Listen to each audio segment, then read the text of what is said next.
Start off by saying that being negative or positive, we're all going to be affected by the HIV virus in one way or another in the not too distant future.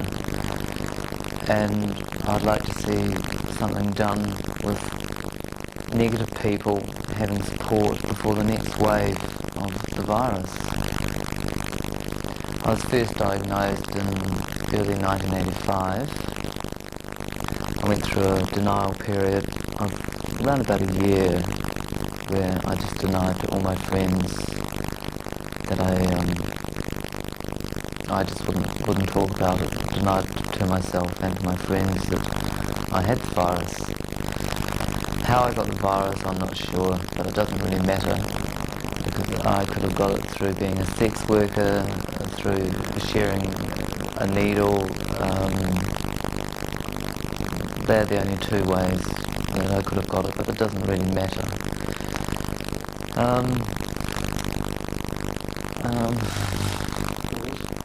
Pause. When I first found out that I was positive, I was living with a family of friends in the South Coast, and there were 3 young girls and an older son. And I didn't really know very much about the virus, so I sort of kept away from them. I kept my distance from them until I learnt more about the virus and what one could do and what one couldn't do, like drinking out of coffee cups, using teaspoons or whatever.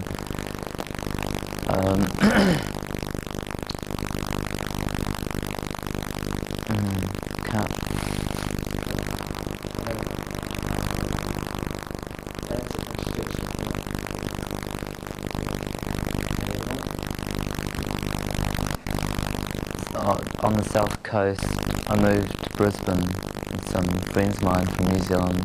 I'm a New Zealander by birth, but have lived in Australia for quite a few years now. One night I got very drunk and pilled and let my flatmates know that I was HIV positive, which they took not very well to start off with, but they accepted it. And then my flatmate found out that he had hepatitis B, so we sort of basically had a terminal type disease in common. After living in Brisbane for I think it was around about 7 months, I moved back down here to Sydney and got involved with Maitreya, the day centre, or PWLA, people living with AIDS.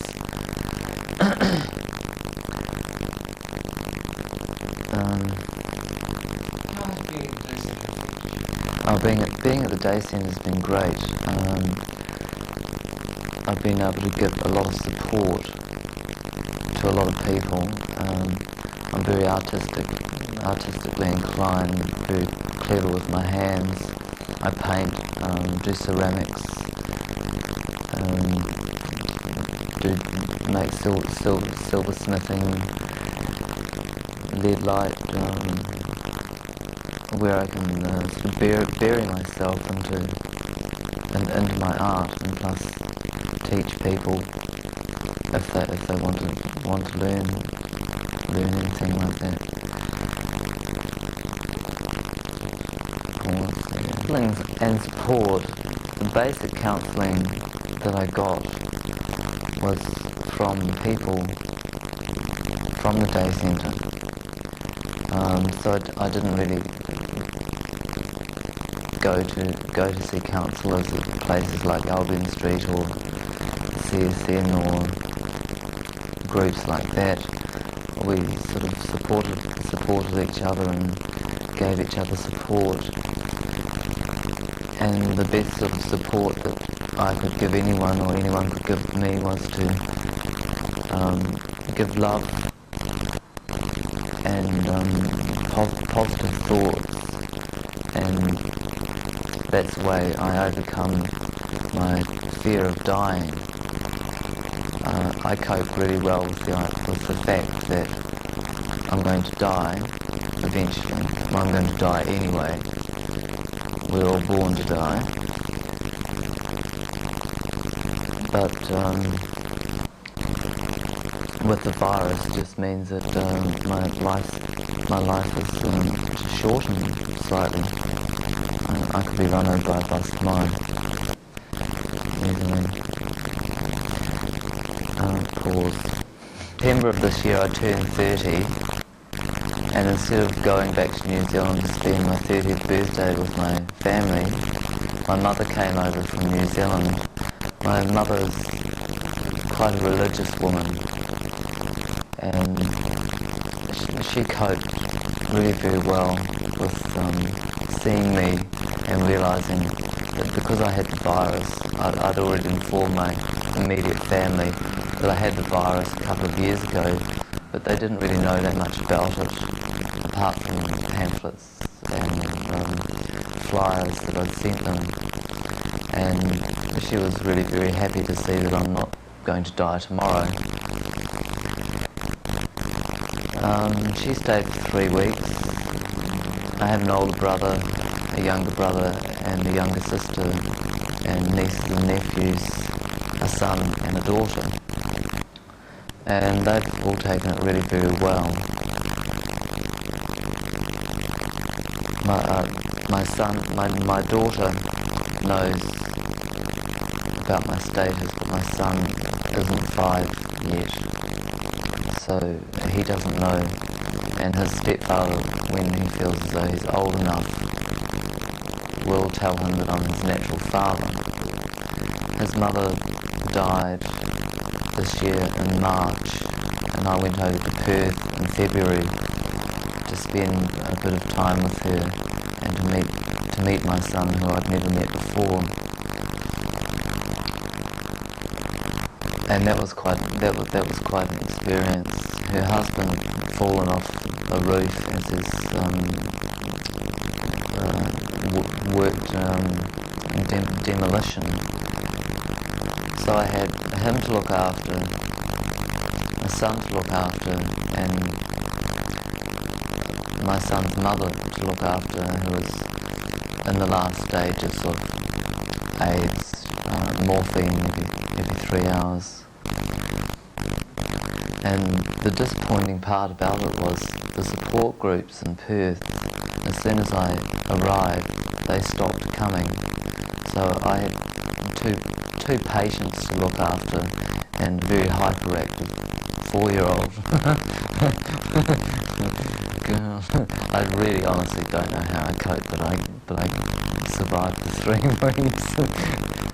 It was nice to come home, and nice to be able to have seen my son's mother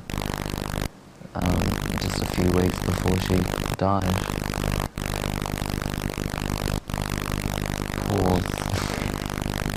Think that homosexual, gay people have a low esteem of themselves. I don't, personally, myself. I'm very open about the fact that I'm HIV positive and basically homosexual. I'm bisexual, but I prefer the homosexual lifestyle. Over the past couple of years, I've become very political in the fight for HIV and what's the word I'm looking for?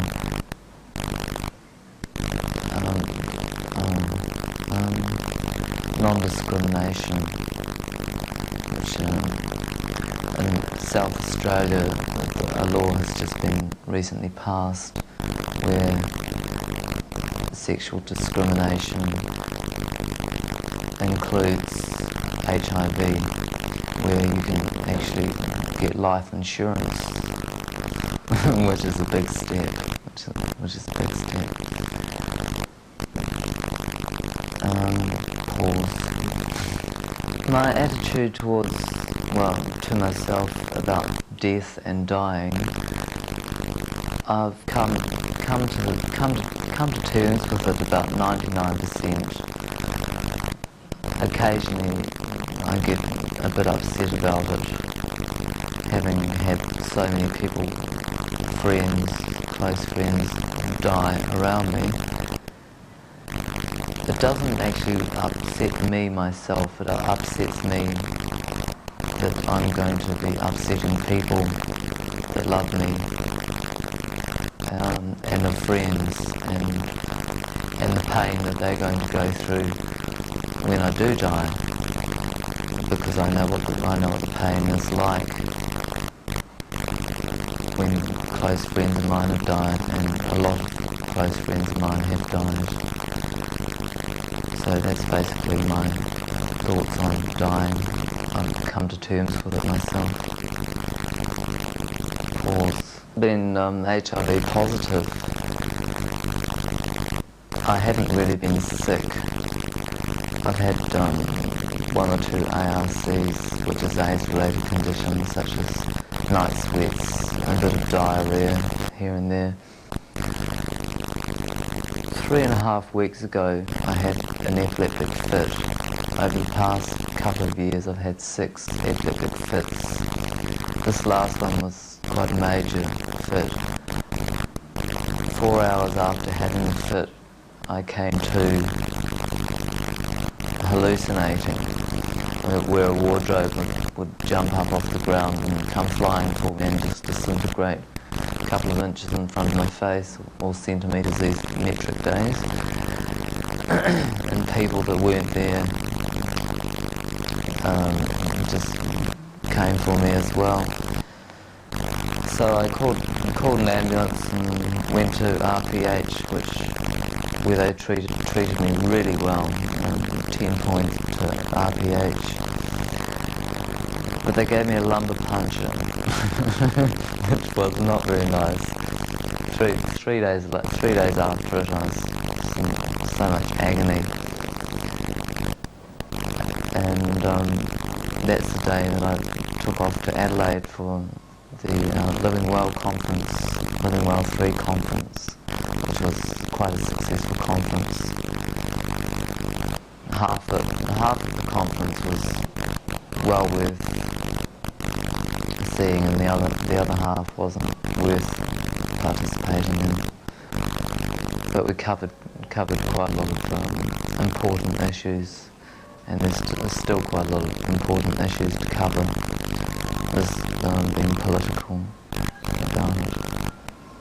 So no, I haven't really been sick as like PCP or KS or anything like that. TV ads, I think they've thrashed them to the point of you get a number 1 hit on the charts and they thrash it to death. That's what they've done, and people really just don't take notice of it anymore. So what I think they should have done was not to put it on quite so often, where if you're, say, watching a movie on television,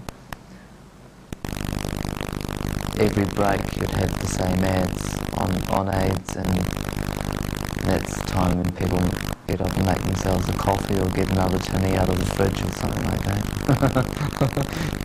So really, I think they thrashed them to death, and that was the wrong way for education, because they were actually really good tapes or really good interviews, I think, with pause. Kids out there, if the education department which I'm working on, will be seen by kids around Australia.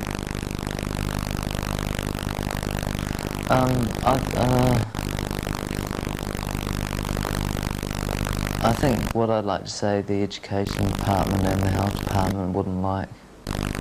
So, I would fight to get these things in.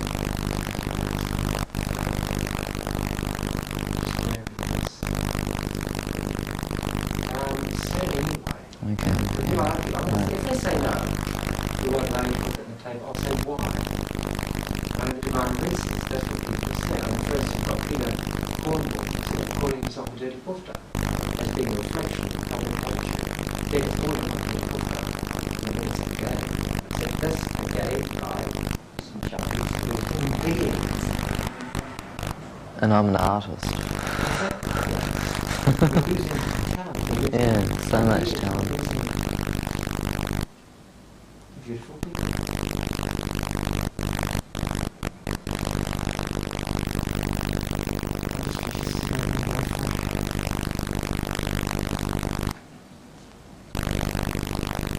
I'll finish this cigarette later and we'll carry on.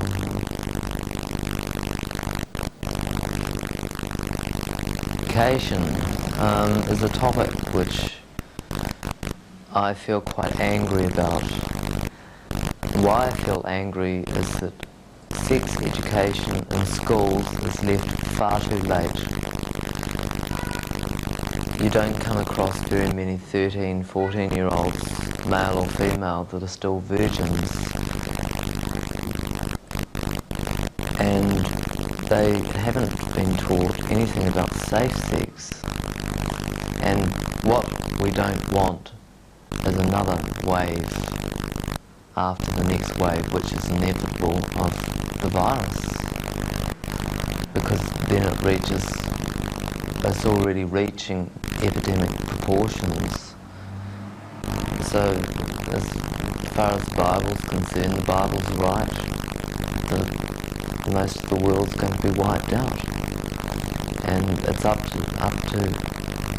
to us to educate young people, children, who are reaching puberty and want to experiment, which is only natural, of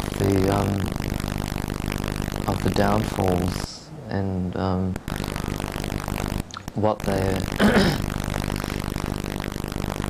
up against, the virus, HIV and hepatitis B, which isn't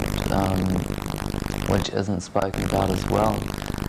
And there is now hepatitis, another form of hepatitis which is more deadly and faster acting than hepatitis B.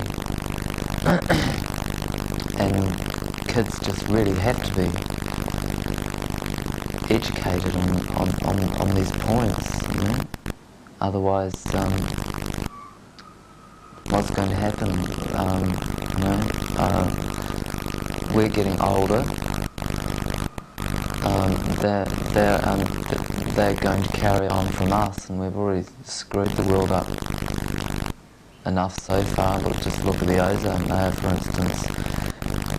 And they have to take over from where we leave off. So it's up to us to educate them so that we actually have a human race in another 100 years' time. And I just can't stress it strongly enough that children, young adults need to be educated a lot younger than what they are being educated now, because we're not living in a Victorian age anymore. We're nearing the year 2000, which is only 9 years away. And that's basically all I have to say on education, and I'd just like to stress it strongly. Pause. And it's not just like governments. And about it, just in psychiatrist. I was having a nervous breakdown. Okay. I went to a psychiatrist, and the psychiatrist spoke to me in front of my mother, and I spoke to him, and he turned around and said, well, Mrs. So-and-so, your son doesn't seem to have any problems. What's your problem?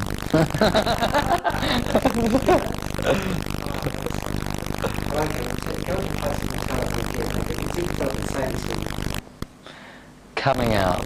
Now that's a joke. This is a great joke. I grew up in a small provincial town in New Zealand, and I was a really pretty boy with long hair. I was labelled as Pufta. I was known as Priscilla with pink pantaloons because I had to wear these pink tights at the end of year pantomime type thing. I went to this pub when I was nearly 15, which I used to frequent quite often, where I met this person who had just arrived back from Sydney and had been a showgirl at Capriccio's.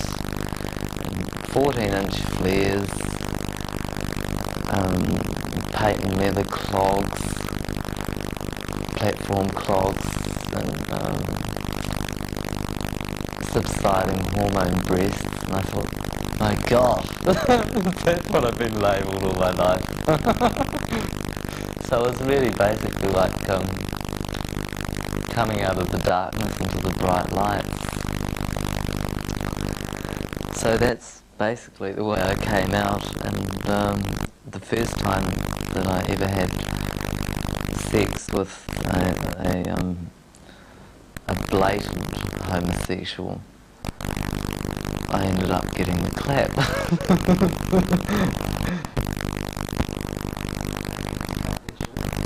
Yes, cut to that question of being. Don't get my dope plugged. What's the perfect counselling? Are you talking about young homosexuals? Come to terms with the feeling. Talk about it to people. Mm-hmm. Bring up gay counselling service. And don't be ashamed. Oh God. Okay, so we go roll that one in? Okay. A message to any young people who've worked out that they're homosexual or have inclinations towards people of their own gender is not to be worried about it, but be proud of it. If you have any problems whatsoever, there's so many counselling services such as Gayline, or where you can phone up and speak to somebody about it. Don't be frightened about it or scared about it. Be proud of it. There's bound to be stigma attached to it, and there's bound to be people giving you labels and harassing you. But that can be overcome. So by all means, make sure if you can't cope with it all by yourself, seek a professional who can help you come to terms with your own sexuality. I had we had a gay pride week in New Zealand, and I sort of the object of this was to tell your parents that you're gay. And I thought, well, look, if my mother doesn't know that I'm gay, whereas my neighbours have seen me running around the main street in a frock, if she didn't know I was gay, then she must have been stupid, and I know damn well that my mother's not stupid. So my flatmate phoned my mother up and said, your son's gay, and it's Gay Pride Week. So she whips me off to the psychiatrist. And And the psychiatrist asked me a few questions and I gave him a few straight answers, and he turned around and said to me, he says, well, you don't seem to have any problems. Mrs., let's call her Mrs. X. Mrs. X, what's your problem? She was furious. She grabbed me by the scruff of the leg and dragged me out and took me home. And that was the last that was ever talked about it until she came to see me here in Australia for my 30th birthday, when she came to the Daisy Enter, which is Maitreya, and she just had nothing but wonderful things to say and sent beautiful letters to everyone and praise for a cure every night, and puts the power of thought and positive power into all my friends and everyone that's whether they actually have the virus or whether they know people or are close to people that have the virus, and just sends out lots of positive thoughts and positive energy, which I feel is the only way to overcome fear.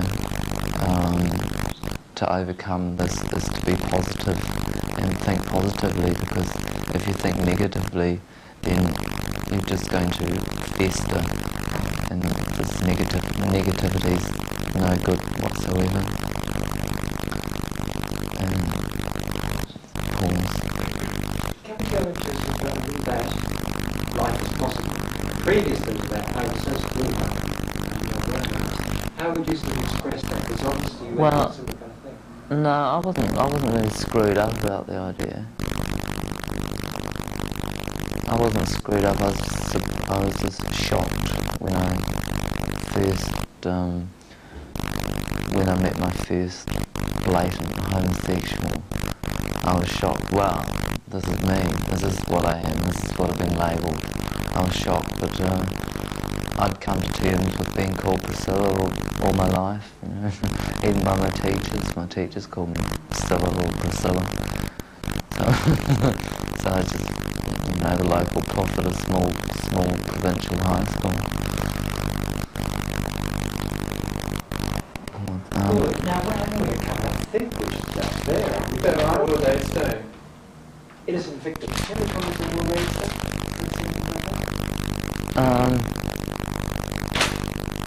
No. Gabby, last day she hated some boys and celebrities coming out. What happens to them during the year? You know, one day they come up. But died during that. I don't know what she's saying. But it was a wonderful day. No, I don't feel like talking about World AIDS Day. Okay. That's just still too close. Because I watched the unfolding of the quilt twice in 1 week, and that was really emotionally upsetting for me. How about the great media expression? Innocent victim? Something about that? Innocent victim? No. Fine. Well, that's it. Anything. Is there anything else that you'd like to say? No, not really. I think I've there's a few things I haven't spoken about, like bashings and things like that. But, well, what are bashings? Yes, but I haven't done that. You're quite right. Don't you remember that one? Okay.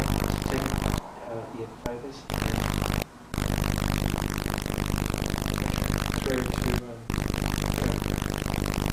I've been subjected to 3 bashings over the past 2 years. They were set up bashings in Oxford Street. The one that sticks most vividly in my mind was there was a man of Italian extraction who came up to me in a gay bar and asked me if I'd like a drink, and I accepted, and then I brought him a drink, and then he asked me if I'd like to go to a club, after that. And I said, yeah, sure, fine. He said, well, I just live up the road. Would you like to come and have a smoke before we go to this club? And I don't mind having a smoke occasionally if I'm going out. And as I was walking down some steps, there was another guy that was in the bar, came up to the other side of me. So on one side of me there's the guy I'd been speaking to, on the other side there's another guy.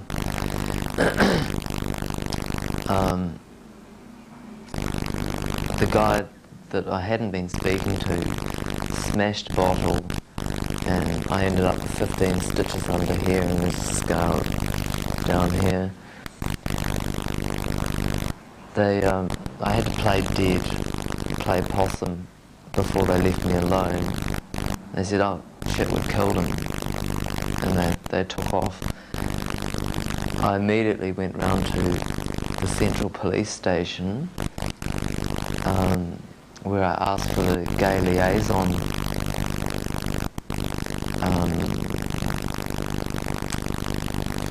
And the reply that I got from these two policemen, which I have their numbers, was Nick Griner's got better things to spend his money on than you, Pufters. And I said, would you like to put that in writing? And they said, what do you think we are, suckers? And I said, well, I've got a good memory, I remember your number. A couple of days later, I was in Oxford Street and getting a hamburger on my way home, and these two policemen pulled me up and strip searched me on the street because I'd taken their numbers. And I said to them, look, I've got your numbers. You attack me or tackle me once again, and I'm going to take it to higher authorities. But that's the last I saw of those two policemen. But I came across a couple of policemen in Adelaide that I was very impressed with. We went across the road to have breakfast before a seminar, and these two police walked in, and there were four of us there, and they asked us if we were roadies, which is a bit of a joke. And we said, no, we were with the Living Well Conference. And one of them said, oh, is this the AIDS conference? And I said yes, and he said, oh, I've got a very close friend who's contracted AIDS through a blood transfusion. So he was actually quite well informed and aware of the virus, which I found really quite progressive. Yeah, but the other one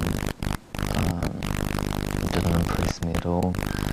It was just a normal, dare I say, pig, but yeah.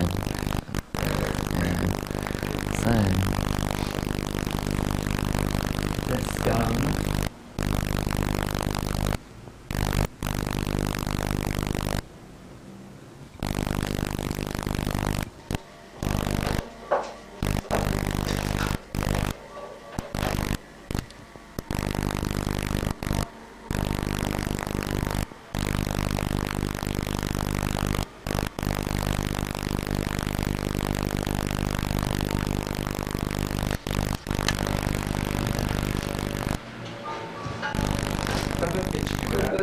So, Peter, what?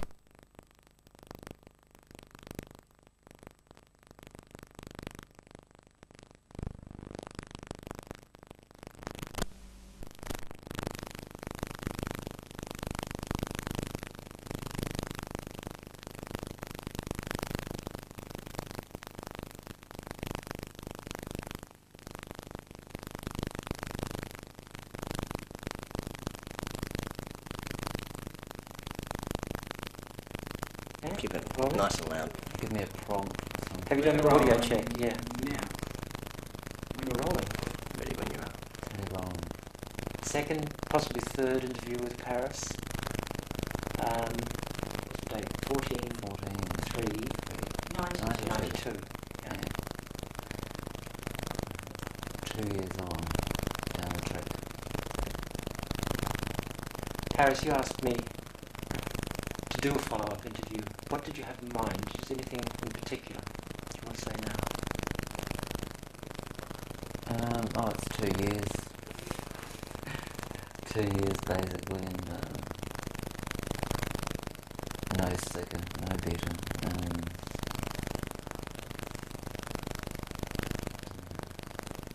God, what's the word? Stage struck.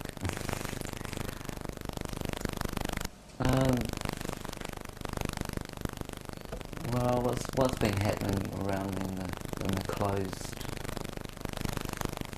I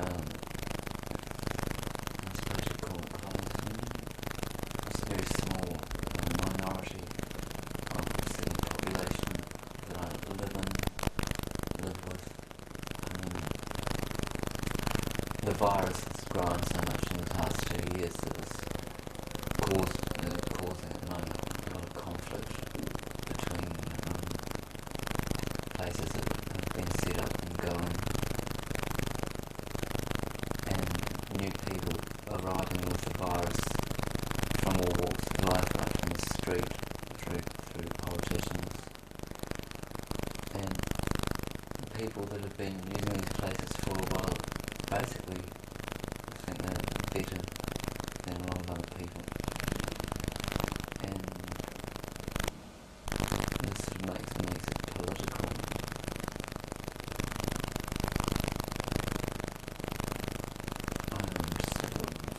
With Maitreya, for instance, Maitreya started off as a flyout, and then as Wallara, and now it's a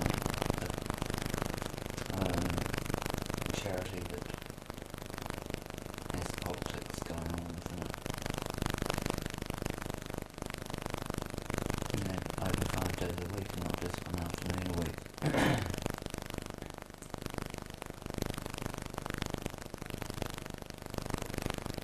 I'm lost now.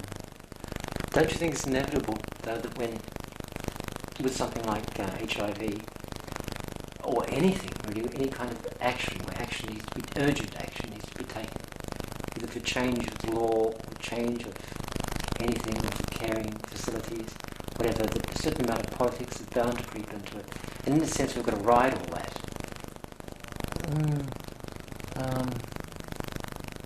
Yeah, it was bound to creep in, it's bound to happen, and it's bound to get more extreme.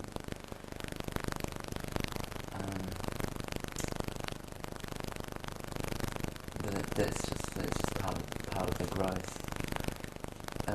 All the education that's been going down over the past several years, it's amazing to see how even though people have been educated, they're still not practicing safe sex and just safe usage and safe practices.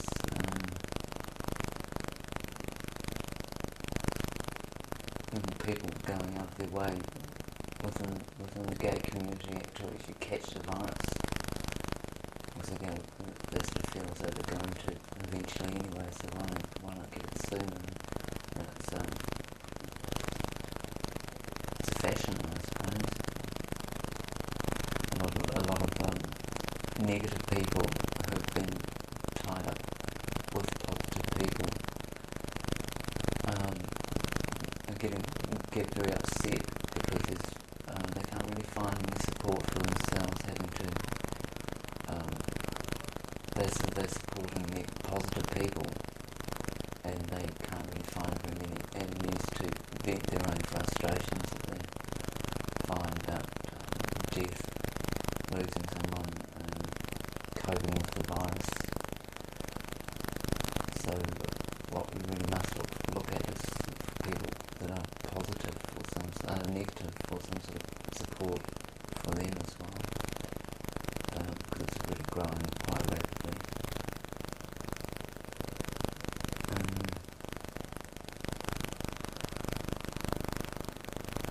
think another thing too is that we've reached this. Sorry, can I just break in here for a moment? Yeah. I just have you sitting over as live. Okay. I pause it for a moment. And rolling. Rolling. Well, well, with Maitreya,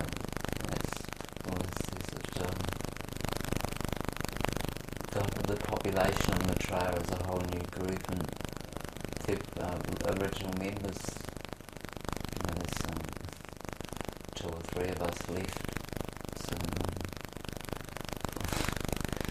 that's frightening, sort of surviving everyone else, and not really getting any sicker, but just sort of staying on an even keel, because I haven't really been sick over the past 2 years.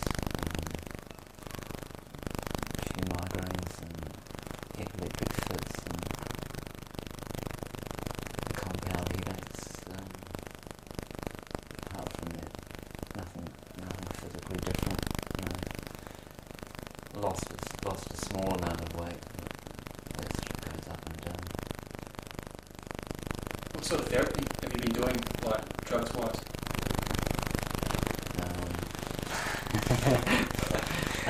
That's a question. Self-medicating and recreational. I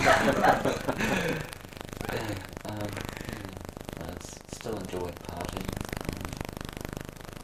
I don't drink as much alcohol as I used to.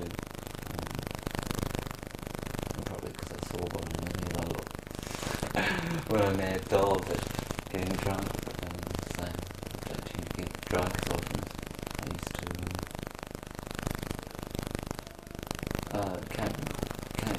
About last year, I got quite disillusioned about everything. I thought I could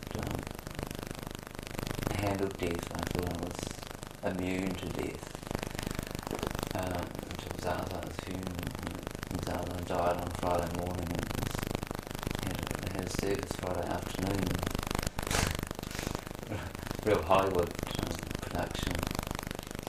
And that really, because I'd stopped going to funerals, because after about the 60th funeral, they get a bit boring. You have to listen to these preachers in a requiem mass, and I don't speak Latin to start off with, or understand Latin. So I'm doing mass to a language that I understand. So I really had to reevaluate my thoughts on death, and I still haven't got them in order yet. But sort of getting there. So I'm a bit more afraid of the unknown, really, than what I was, because I wasn't really aware that I had feelings on the unknown. So I thought I'd overcome it.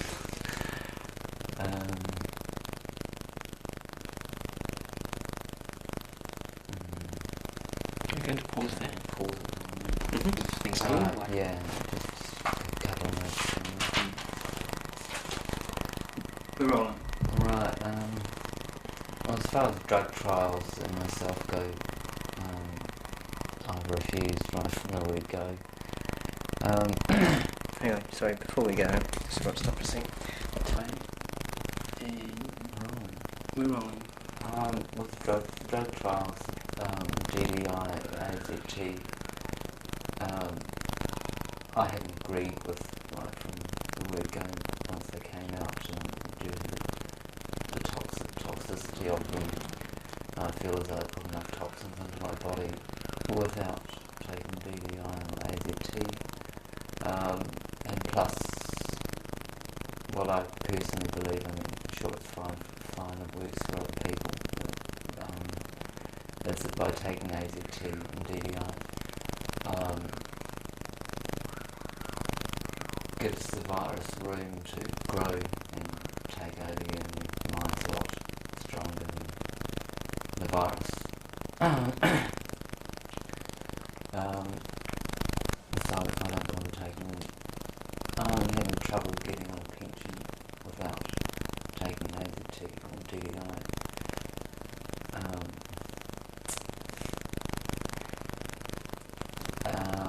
the same as Maitreya. Maitreya has changed from the beginning. There's a whole different new set of people there. The majority of the old people who have previously been there are now dead, which happens to us all.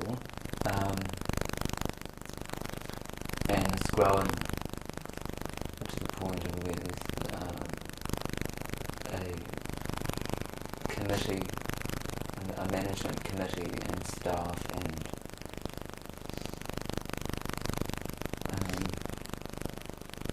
turns it into quite a complex affair. So the criteria that you need to become a member of Maitreya is the virus. Otherwise you can become an associate member, which I used to rock up on Friday afternoon at Jersey Road in Molara. Putting on Mardi Gras, this year Mardi Gras had a minute of silence for the first time to remember all those people who have died from the virus. I think it's gay and lesbian Mardi Gras should celebrate the deaths of your brothers and sisters who have died through this virus. So that should be added to the Mardi Gras procession, which I was quite excited about. As somebody was saying that they'd covered a Mardi Gras in 1982 and there was no AIDS float because AIDS wasn't really known of back then, 10 years ago. Over the past 3 years I've been on the Maitreya float Mardi Gras. Next year I'm going to watch the parade.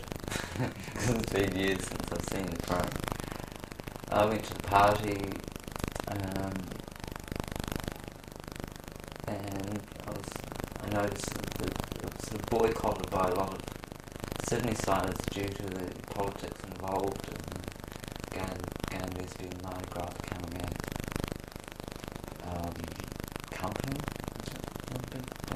becoming a company and restricting the tickets down to being, you'd be a member of the Sydney Gay and Lesbian Mardi Gras, then you're entitled to buy 5 tickets for your friends. So it's not really cutting out heterosexuals from a gay event, it's screening them. The same as in Maitreya, because you find there's a lot of street kids,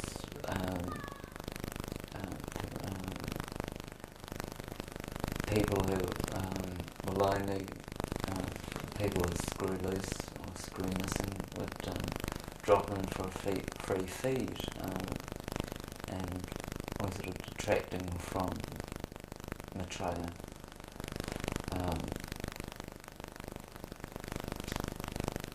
When Maitreya is really meant for people with the virus as somewhere to meet and find forms of support to help them through various stages of this virus.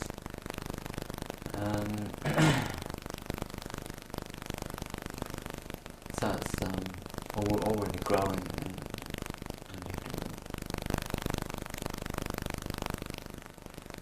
pull finger to cater for the next wave as it happens. A new bunch of people are diagnosed and it comes in waves, and then there's a big dying spree. A bunch of people die at the same time, and the next lot will come on, and each time the next lot seems to be, the numbers seem to be bigger and bigger and bigger. So, to accommodate this time next year, Maitreya is going to have to find a new location.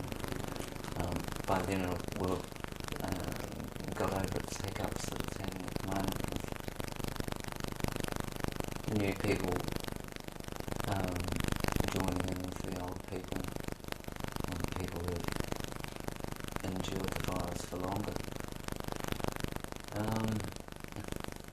I think here in Sydney it's very progressive with its approach towards AIDS and support that is offered compared with other major centres in the world like New York and London.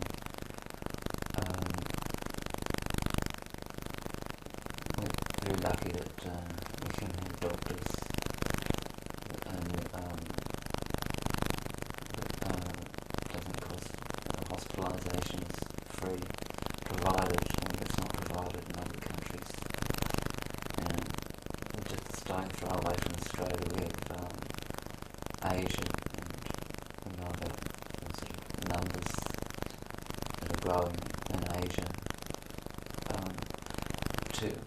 to help educate this bunch of Asians.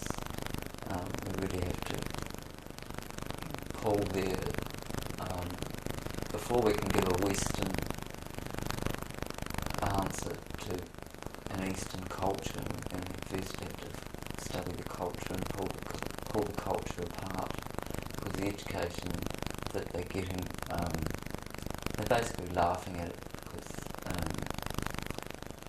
they have a different approach to genitals, for instance. They find genitals really humorous.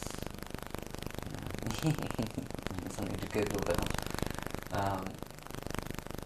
So if we take that into consideration and approach it from a different angle, I think the education that the Asians getting is pretty screwed up for them. I'm sure we understand it being Europeans, but they don't understand it. They find it a bit of a joke. So that's not really far away from Australia, Asia, is it really?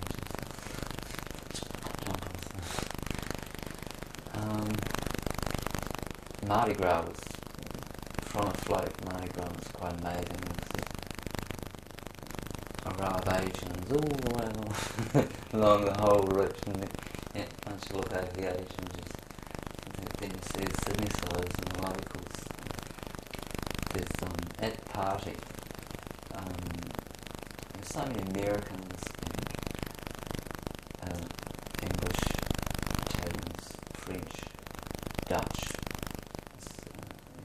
One I came across, that was quite an international event that was boycotted by the Sydney Science, gay Sydney Science. So let's hope next year will be a bit more support from the local community instead of having all these imports. But, they sort of hung around bunches by themselves and tell which ones are American and which ones are English. When sure it showed that something's come out of AIDS within the gay community, that people being a minority with a voice that was heard, and unity and all that sort of garbage, but there's no interaction between the different countries really. They all stayed to themselves, and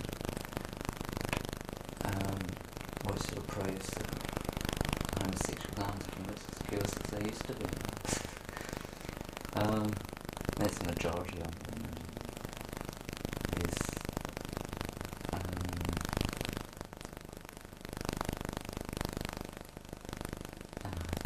Do you think there's apathy amongst young people as far as safe sex, especially young gays and perhaps young bisexuals, wherever the lines crossed in the 90s anyway? You know, like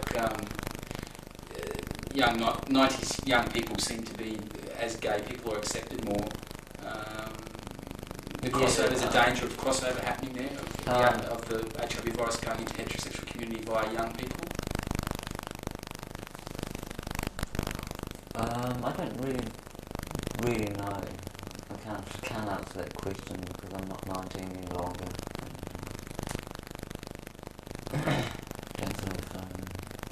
I've sort of grown out of doing the bars, and I just had a friend come down from Brisbane recently who's gay, and it's been really hard to keep up with him wanting to go out all the time. I'm just not used to it. But I have other things to do than going out. I'm not 19 anymore. No, I think with these kids these days have been well educated, and maybe through overindulgence in drugs, hallucinogenics, which seem to be the flavour of life. and that leaves them sort of open to be violated, I suppose one could say. Out hunting somebody older to buy some drinks and whatever to pay their way could be quite easily violated through the chemicals that they take. But I can't really see kids spreading the virus through ignorance, because they're not ignorant. They do new maths these days, which I don't even know what it is, and can't read a textbook. Colour pen, please. It's annoying. It's just distracting. Yeah, I can hear you. I can hear You can hear the click. Where is it? Yeah, that's it. Okay. What do you think about education, though? Do you think that you say that they're fairly well, they've got a lot of knowledge of the disease? Do you think that it should be taught like in school more? Definitely, yeah, so much more. But it is going to be. Can you just paraphrase that to I think it should be taught more and taught about more in schools. Sorry. I think prevention of this virus should be taught to. Sorry, start again. You can't do that. Yeah. No, fiddle. Can't fiddle. Can we give him something to fiddle with that doesn't click and It's scrape? cock. Yes, okay, that's great. Okay. If I do ask questions, you should hang on, just stop for a sec. Yeah, that's sexy. Damn wrong. With education, children should be at school should be taught about the virus, prevention of it. At a younger age, they're going to learn really soon, because everybody's going to come across uncles, aunties, brothers, sisters, mothers, fathers. Everybody's going to touch, or the virus is going to touch everyone very shortly, which I don't like to predict, but that's the way it's going. So education's just going to have to come earlier than what it's doing at the moment, due to the fact that Dad died or Mum died, and this is what Mum died of, so this is the way you go about it to prevent it. That's just only too close to home. So that hurdle will heal itself in time. Education hurdle. And the tolerance in education as well. Do you think not to make them phobic of AIDS? Because you can imagine the education department will go on a scare spree. Yeah, I mean, the Grim Reaper, how good was that, you know? The Grim Reaper hasn't really survived, apart from on a few t-shirts.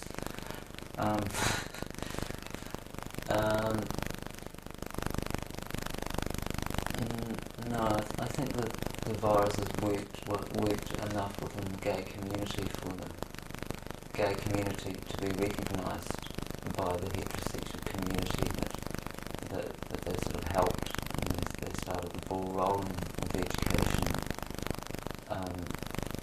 And so there's more acceptance of homosexuality, well, in New South Wales anyway. How do you feel about the gay community and the what it has done in terms of care, education, prevention, services? Do you think gay people have done a good job, basically? Yeah, I think so. With a lot of help from heterosexuals.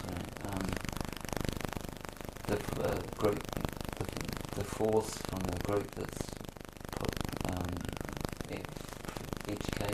preventional education together, cared for people, caring for people, will care for people. I don't really put a sexuality on it, because whether homosexual or heterosexual, it doesn't matter, they're still open enough to want to care and want to learn and care about epidemics upon us. So that I don't really feel as though they should have the stigma of the sexuality attached to them.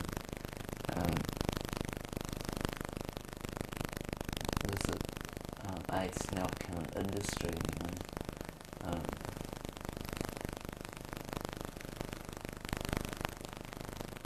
people are making wages, making money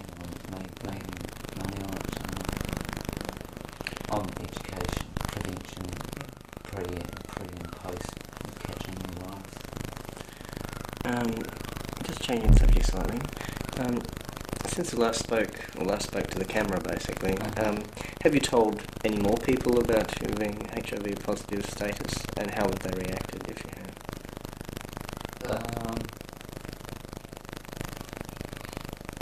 Well, my family, basically. I'm the luckiest person in the world to have a family like I've got. My mother came over a couple of years ago to celebrate my 30th birthday.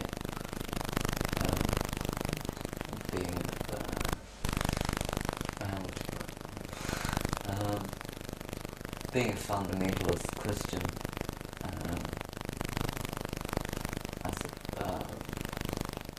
had my mother on one side and my life in Australia to another, being a New Zealander. When my mother came over, I didn't change anything. She just stayed with me for a couple of weeks, and we had one small disagreement. She didn't want to stay at Fred Niles Rowing in the cross, and so I sent her home in the cab, and that was the first time we'd been separated since arriving here. So she was a bit freaked. The cab driver might rape her or something. So she was a bit frightened. And guilt sent me home an hour later. But she's really good. She's gone back to New Zealand and campaign, going to outreach weekends to learn about support and basically on the structure we have here in New South Wales. So New Zealand's coming along quite fine.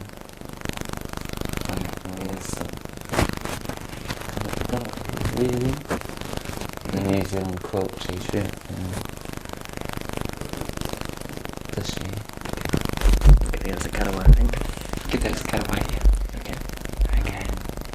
One thing I think that's not stressed enough is that probably the lowest estimates between 12 and 15,000 people are HIV in Sydney. A very small proportion of those people actually know it. I don't know how many people have actually been diagnosed. Do you, Bronya? I haven't got the figures on me at the moment, but it's a percentage. And so we can expect there'll be many changes of clientele in Maitreya. Oh, yeah, right.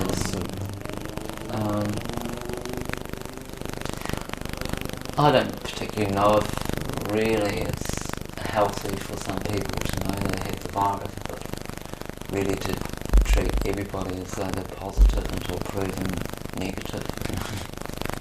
It's the only way to be safe. Yeah.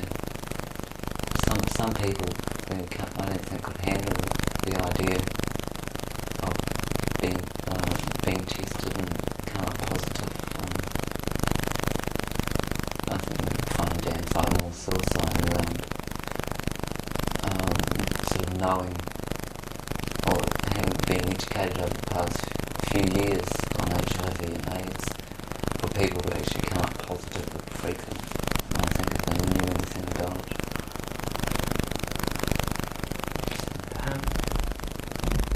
How are your contacts with your family? Your kids in Perth? There is no contact there at the moment. Graham will get around to. I think he has accepted custody. Sorry? I'll prefer not to speak about that. Okay.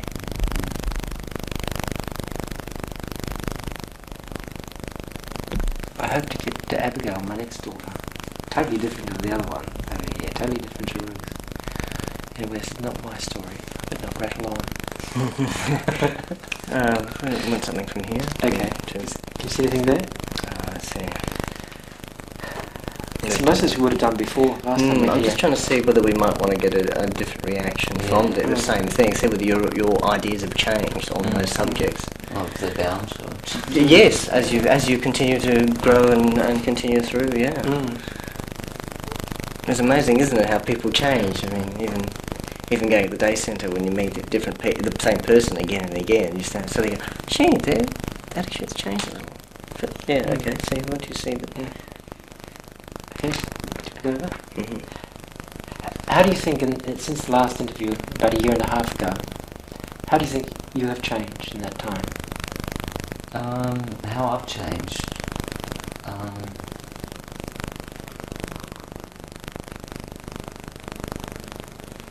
Well, my ideas haven't really changed that much. They're bound to have changed. I still strongly believe that the mind is more powerful than the virus. Attitude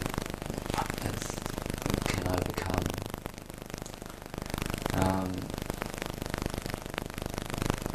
That you must have something to believe in.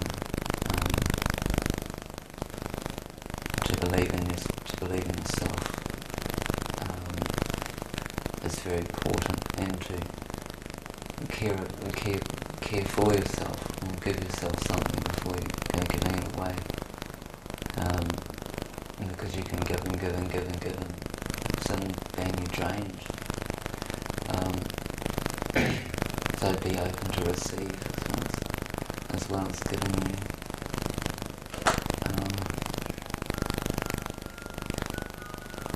I've had to become. Sorry to break that up, we're getting Mr. Whippy. Ice cream. We're on.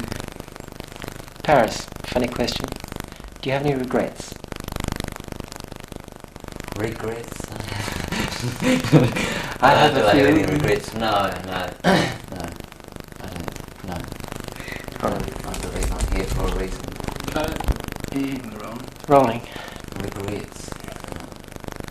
I've had a few.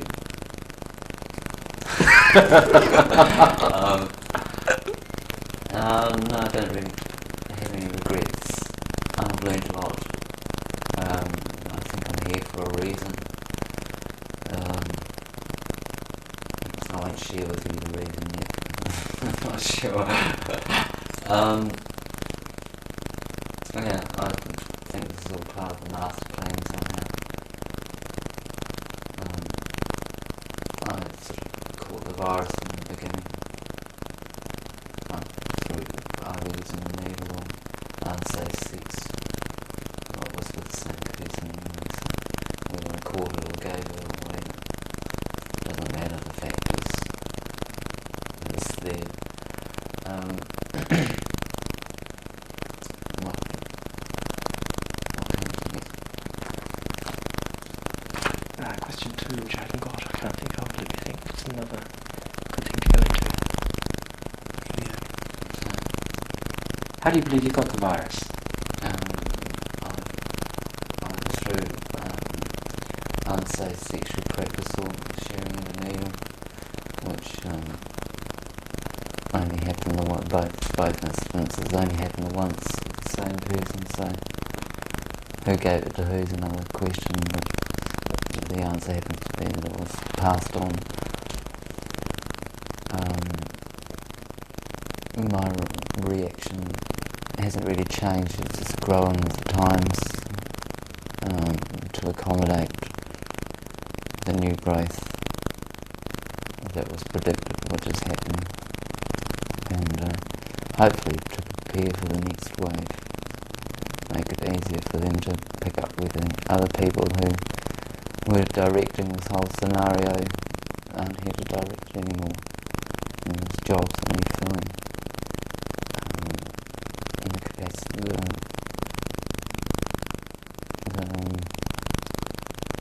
which is sort of going to be each wave has to learn how to cater for the next wave, which is going to be bigger. So yeah, hopefully we can teach the juniors how to become seen as catering for a bigger bunch. A lot of people referred to HIV as being a second coming out. Do you have any comment on that? Yeah, like I say, that's probably the first coming out for a lot of people, because a lot of people these days are heterosexual. It's a lot easier now to come out once you've been diagnosed as being positive. It's easier to come out because the virus and the disease is so much older, even though there's not a great deal more known about it than what was known about it 10 years ago. I think it's quite important for people, once they've discovered once they've been told by a doctor that they're positive, then it's quite important for them to seek and find some what's the word, help to get them through this.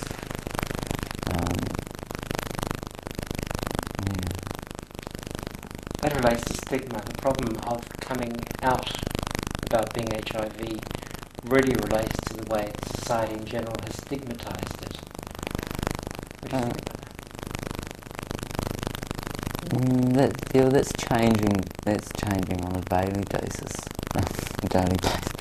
A daily basis. Word stigma. A daily What's basis. stigma The to it? stigma. The stigma attached to HIV and AIDS is changing all the time.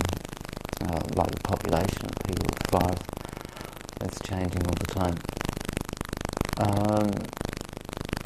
Now there's enough people around with the virus to form a minority, just like homosexuality still is a minority, but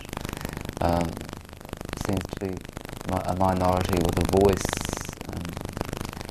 So there's no way that really anyone can be so isolated that they can't fellowship with somebody else with the virus. Next question. What are your fears for the future? My fears for the future is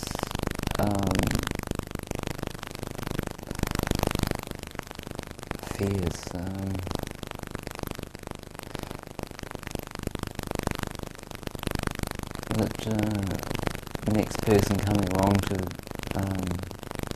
fill my shoes had better be bigger than me, basically.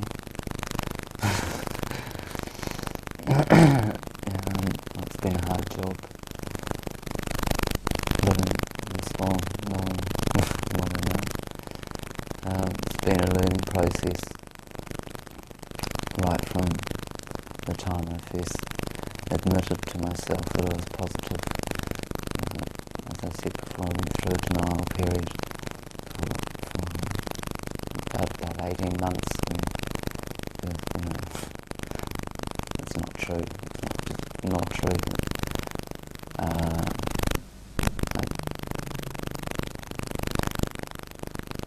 After about the blood test being told that you're positive, then click and you react to it, and you have to sort of believe that the results you're getting are true. So it's been a learning process. I've learned a lot about myself, and been just put in positions where I have to learn things. Thank God I'm capable of learning these things, or already have the knowledge that's there, which is basically rudimentary and simple, very simple. The answers are there. Next question. Do you feel you receive enough counselling and support?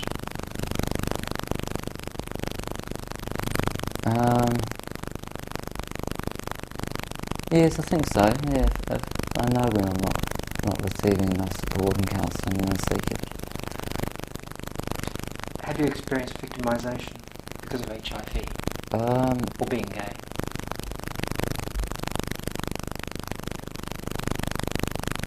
do you mean before or after the virus?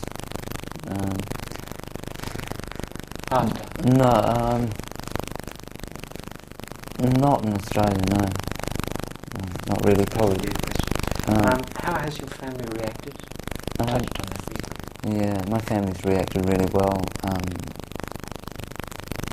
A lot better than so many other people I know. They've, well, my mum's jumped in boots and all, and learning as much as she can to help in New Zealand, which is probably where I'll end up, sharing a bit of the knowledge I've gained over the past few years here. My brothers and sister have reacted really well.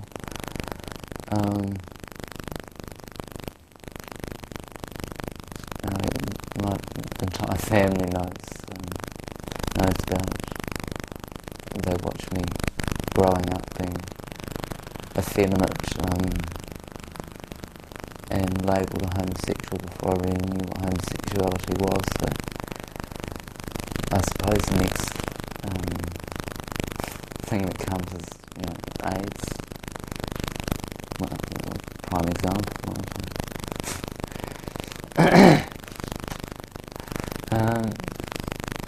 Next. Do you think gay people have a low self-esteem? Would you say that's true of you? To a certain degree, but then you can't really categorise gay people. You can't put them into one category because that really very varies. You have screaming queen, closet queen during the day and screaming queen at night. A leather man or a daddy or squeals on wheels or dykes on bikes, one or the other. Next. Squills on rails. How do you feel about death and dying? How do you feel about life now? Death and dying. Well, that's really a question that I don't have an answer to. No textbook has an answer, and nobody's come back from the other side to tell us what it's like. So that's pretty enigmatic, and just leave it that way. Have you been sick? Yes, I've been sick, but nothing really to talk about. The growth of this virus in me has been really very, very slow in its progression. Probably because I don't allow it.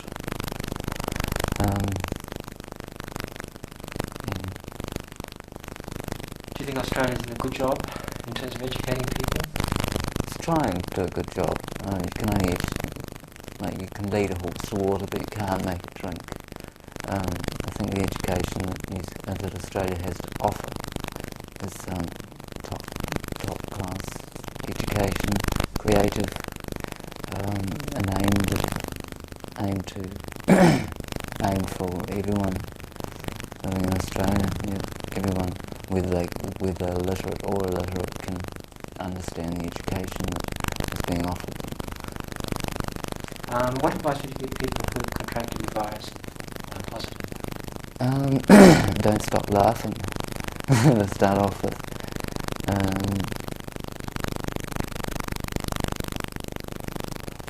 You are actually alive, so be alive. Don't stop laughing. If you don't have a sense of humour, find one. Because you need one. Charlie, we all need a sense of humour. Need a sense of humour. Humour helps. Yeah. Okay. What advice would you give kids in schools who watch this tape?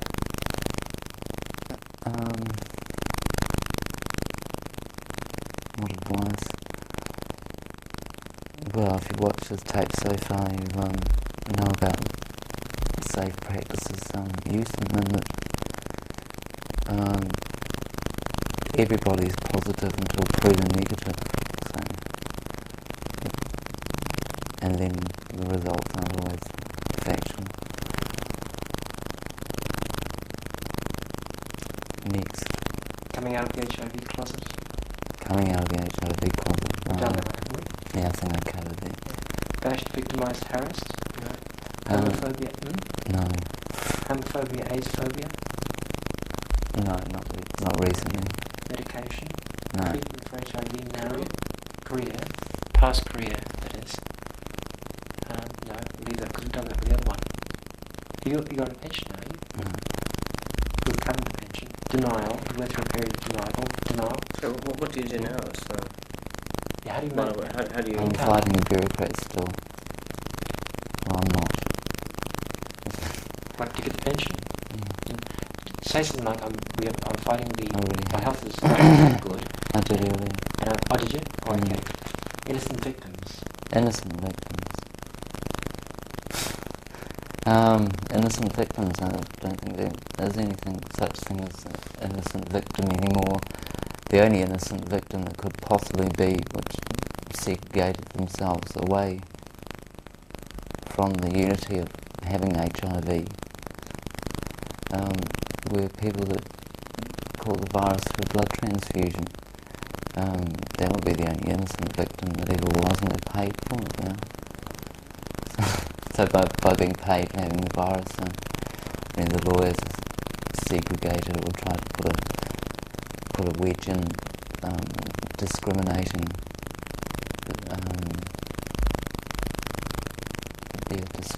between how the way you caught the virus. So they screen all blood banks now. So I don't think there should be anything. No victims.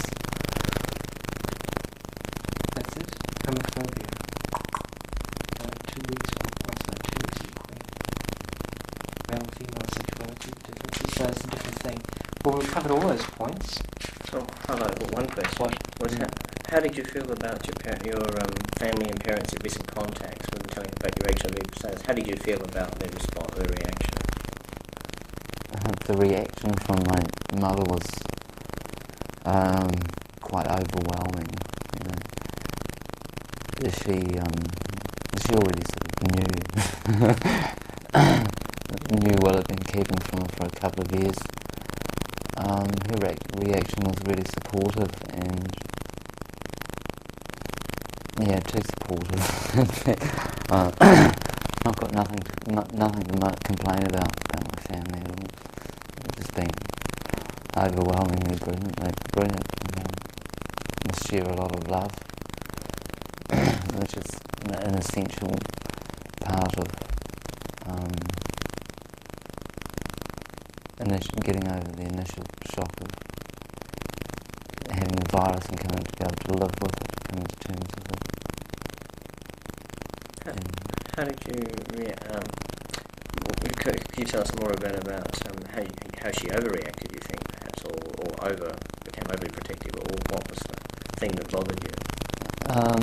Well, nothing really bothered me, that's what bothered me. My mother's a bit of an extremist. A bit of an extremist. She wanted to know everything about it then and there. I'm just pleased I knew a few facts and figures to give her, but even that wouldn't satiate her hunger for knowledge, and which still hasn't stopped. She's out there with her boots off, breaking up concrete paths one day and doing retreats the next. And the force to be reckoned with. The fact is that I had the virus, and that's enough drive for my mother to want to know about it and why and how to stop other suffering. What my mother learned when she came to Australia was prejudice. She came with an open mind and went back to New Zealand preaching anti-prejudice. She learned how prejudiced people were against homosexuality, against HIV and AIDS, let alone homosexuality, which was something she had to deal with as well. Coming to see me because I wasn't going to change my lifestyle to adapt it to suit her, because I'd moved away from New Zealand for that reason. Well, that's part of the reason I moved away from New Zealand, so that I could live my life without having family around that can sticky beak. But yeah, she accepted everything really well, and it's just a fact, no fiction. How did you feel about that? How did I feel about that? Really pleased. It's the way I thought she'd react anyway, but her reaction to it made things a lot easier.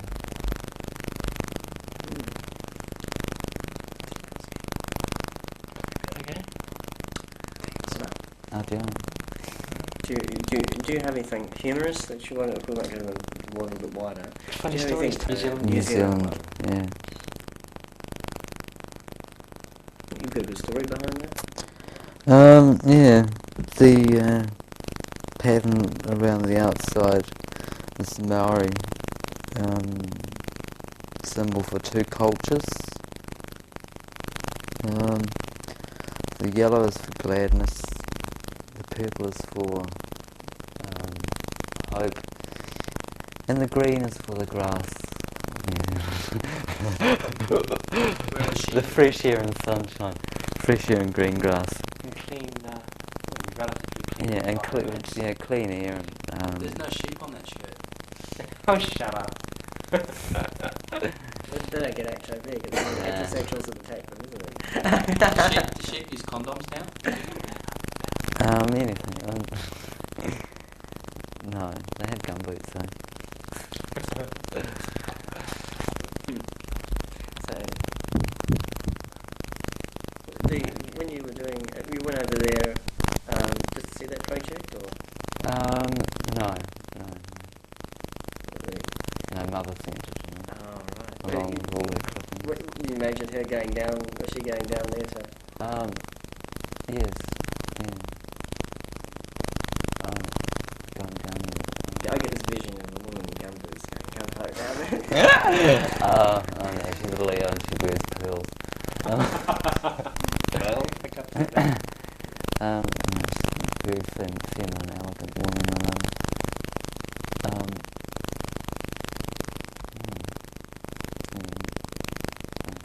This is a really strong woman, though. It's a very strong woman.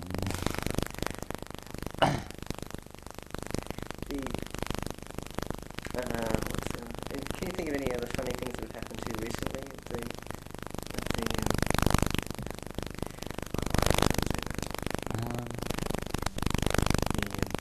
Any humorous things? Yeah, Good things every about every day is full of comedy. Whether it's black comedy or not, it still makes some humour out of it. Find something amusing in what's happening. Painting, right? Can you think of a story that we could... Oh, too terrible. Read it, so black. And anyway, Kenny had apparently told Andrew the story about the Jewish people all being lined up, and a new commandant had just taken over the camp. He marches in, everybody's lined up, and of course they're looking for the next stops in the gas train. There's too many people. And they have to make room for the next train load. And he says, well, I've got some good news and I've got some bad news. And Andrew does this perfectly with German accent and he's being blonde, looking so German, I have a glass eye. For those of you who can tell which is the glass eye, you will not be sent to the, you saved your lives, you will not be sent to the gas chamber. And the others will, anyway, they sort of divided them up, some went to the gas chamber and the others were sort of filed out. And the man said, the commandant said to one of them, last ones to go out, but how did you know which was the glass eye?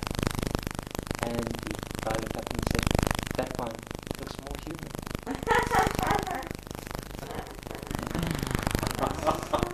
Oh, no idea at all. This is true, like I must have enjoyed or something. It's just weird. I haven't finished yet. That's not the crunch line. No, that's not it. Okay. Anyway, Andrew tells us a story, and you're laughing at the blackness of the humour. And also, you're laughing at it. You hate yourself for laughing. It's such a horrifying thing. But then again, if you think of the situation this commandant was actually in, get rid of people, for the next lot to come in, you can see the practicality of it. And I thought, well, okay, being video, we must do a dramatic reconstruction of this, as sick as it is. I mean, the fact that it's so sick and so black and so funny, is all the more horrifying. And anyway, then we got into casting, and Andrew said, look at this energy. Andrew said, Zaza! As the commandant. He called Zaza. And had his eyes, although, it's funny, I actually had it fixed then. Anyway, the next day, Centre, I arrived, and then I said, where's Zaza? The Dutch In hospital having his eyes fixed. No, wait on, no. Zaza had died that day.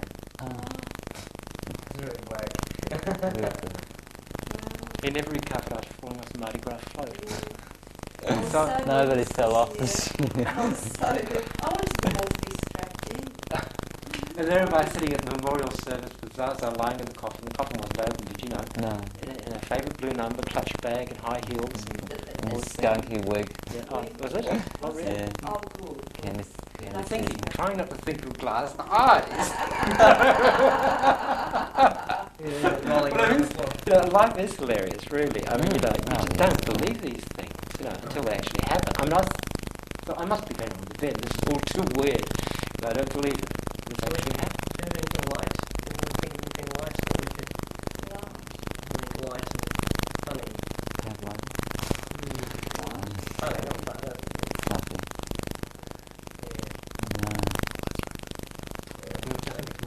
All right, now pan down that painting.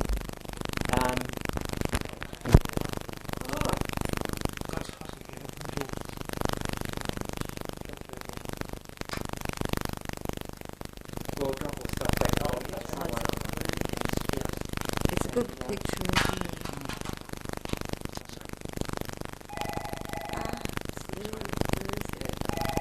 Just by my foot there.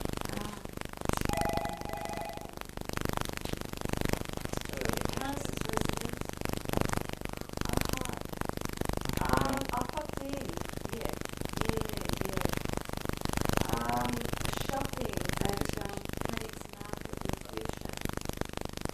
Yeah. Oh! Are you going to be home tonight? Oh, Woody. Woody, do you want to talk to Paris? Yeah, he's just been interviewed by Royce. Yeah. All right. It's just about exactly 1 hour. 9 minutes. Switch this off. Should be able to do Andrew on that. Andrew on that. Do Andrew on Yes, that. Andrew will be fairly short actually, because he's very. Sticking out the whole lot. Must get you along. Well, do you want the Continuity. Yes. Okay, we're rolling, by the way. So. Yes, so get out of the... No, that's fine. Leave me alone. Hang on a moment. Fine now. Hang on a moment. Well, what about the We're not quite yet. powder?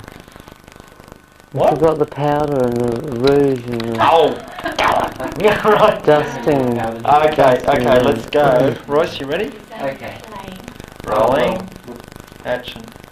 Paris. Hi, Royce. You've got me again. It's taken a while, but hi. I think this is the third interview now, isn't it? Yeah. Do you remember the dates that we did the other interviews? No, my memory's had it short term and long, so who knows? I'm not sure. I think the last one was about 2 years ago. A couple of years ago, because we were at Albion Street with Maitreya. So you've only recently come out of hospital. What was that? Yes, I've only just recently come out of hospital.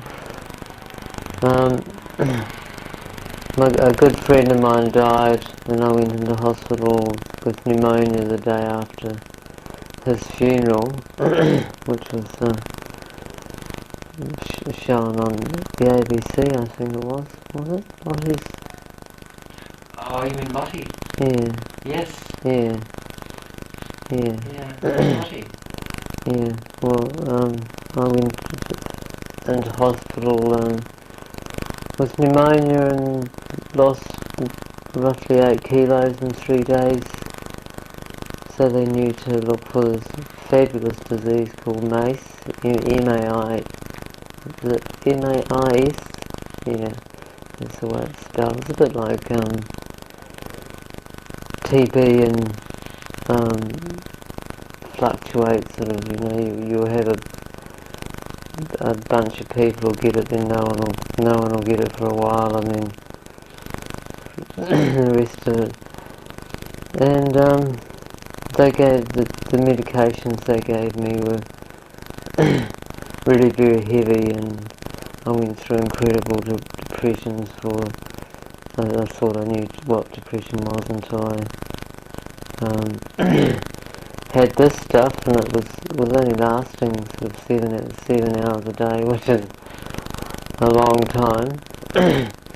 And with asking a psychiatrist or a psychologist, or depends on whether you have a hang-up about the word psychiatrist. And he pointed out to me that if it's only happening these certain hours of the day, then it must be a side effect from the medication. So that sort of I knew it wasn't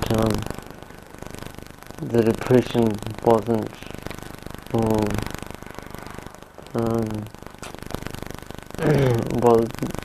was part of, I knew the reason for the deep depression. Yeah. Cut. Okay, so you think that the... You want to stop rolling, Paris? Oh yeah, last time I 5, 4, 3, 2, 1, action.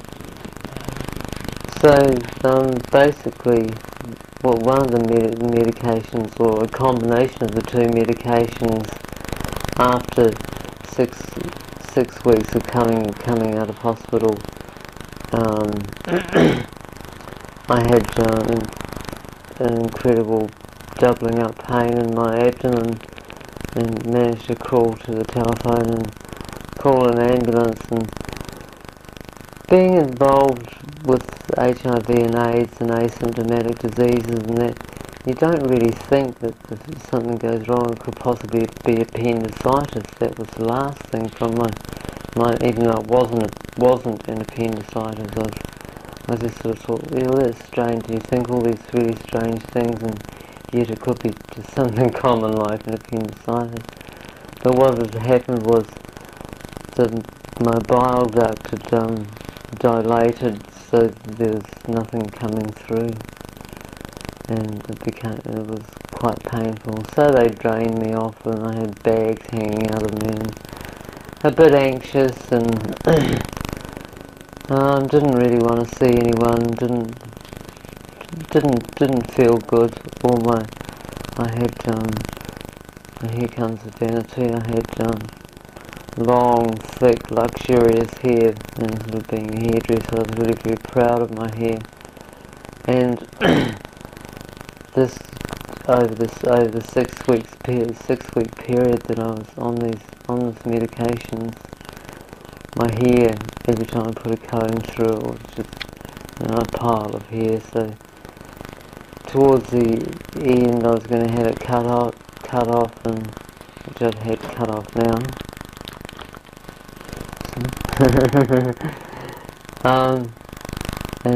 Because my mum was coming over from New Zealand to look after me, and I wanted her to see what the mess that the drugs had done to my hair, so that's why I left it. Cut. Okay, Right, stand that sound. Right. It's straight to me. Okay. Okay, I don't know how I'm going to manage this exactly. Look, I'll try to sit closer. No, No, you stay where you are. okay. You stay where you are. I'll try and turn this thing around if I can do that. Let's do it. It might do. Michael might be able to make it work. Yes, it's very clever at these things. That's what I always wanted to do with that camera. Because only that You can open that door if you like, Ron. 'Cause I'm Oh, that means I've got to look at it upside down. I can't put up with can't that. cope with that. I mean, I could, but bloody nuisance.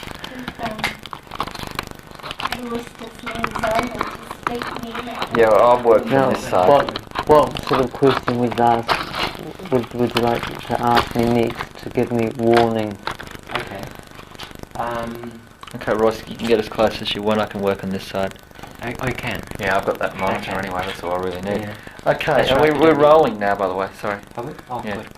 Okay, Paris, you have been quite ill recently. How are you finding the support system, carers and friends, and your lovely mother here? Well, it's amazing having my mum here. You know, the way it all worked out that she could come was just, you know, somebody had a hand in it. You know, God had a hand in getting her here.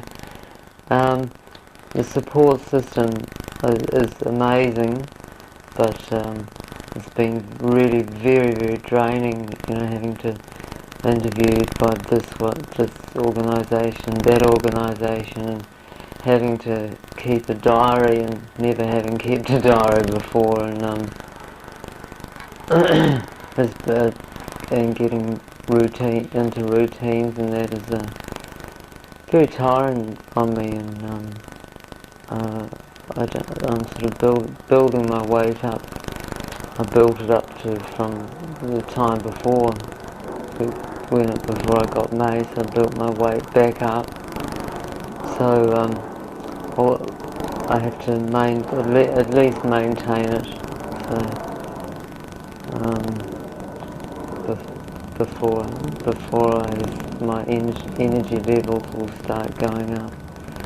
But I'm going to be having therapy on my back because I'm not sure whether I told you I had a car accident in New Zealand and I broke the bottom vertebrae of my back, which was a clean break, split up the middle, and this was in a very provincial part of New Zealand that it happened. And they were totally uneducated and unaware about HIV and AIDS. The ambulance driver hadn't even had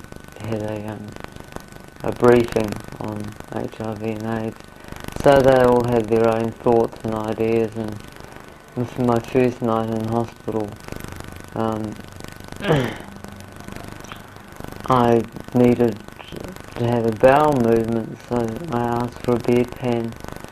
And they sort of moved my bed around, and the rest of it I was by myself. And they laid, because I had to be on my back and not move, they laid me on my side and gave me 2 blue plastic incontinence sheets to do my business on. And but we'd had an omelette for dinner, so it was all just hot air.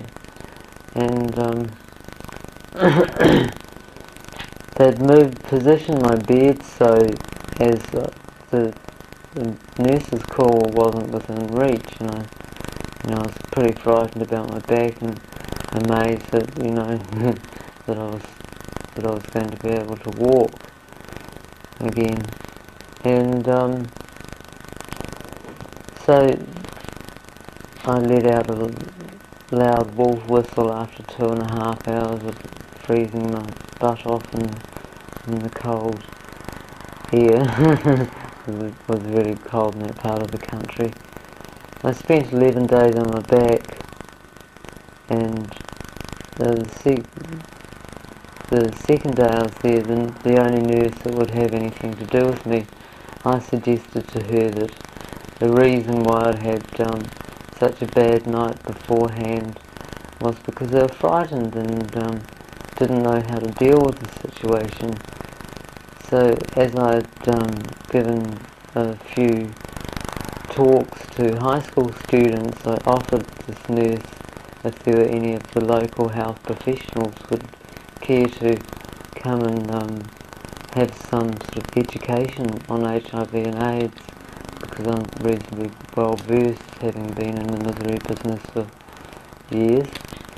And I was amazed at the turnout. It was great. And I sat and spoke for a couple of hours and had some strange questions fired at me, like if I go to the hairdresser and they're shaving the back of my neck, should they?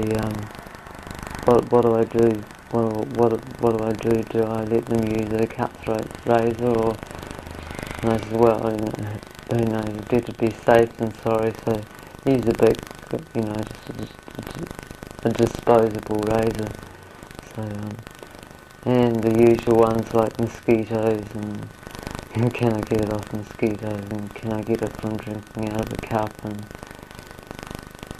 and yeah. Seems like, as is always the truth, that fears like that are based on ignorance. Yes, exactly, because I wasn't upset about the way I was treated the night before because I knew I was ignorant, but I knew that there must have been some way for me to help in the education. That's the reason I was there, and walking, I believe, was to educate that part of the health professionals of that area, to give them some hands-on knowledge, and so that the next person with the virus that comes in, not necessarily through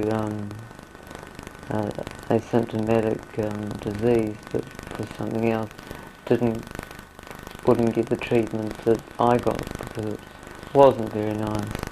But once I'd spoken to them, and I was treated like royalty, and it was I had a lovely stay, and I had to be driven 100 miles in an ambulance to Rotorua.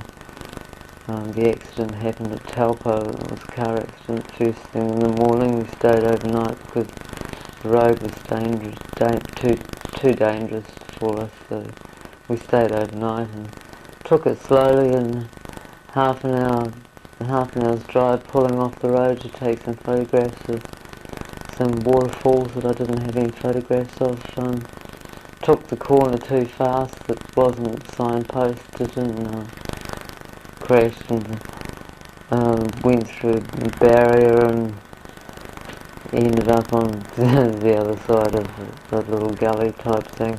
But the most amusing part about that was I had just opened a can of large elephant beer, because I'm not a big drinker, but and I'd brought bottles about so big of strawberries. There were 2 of strawberries and 2 of raspberries, and they were sitting on the back seat.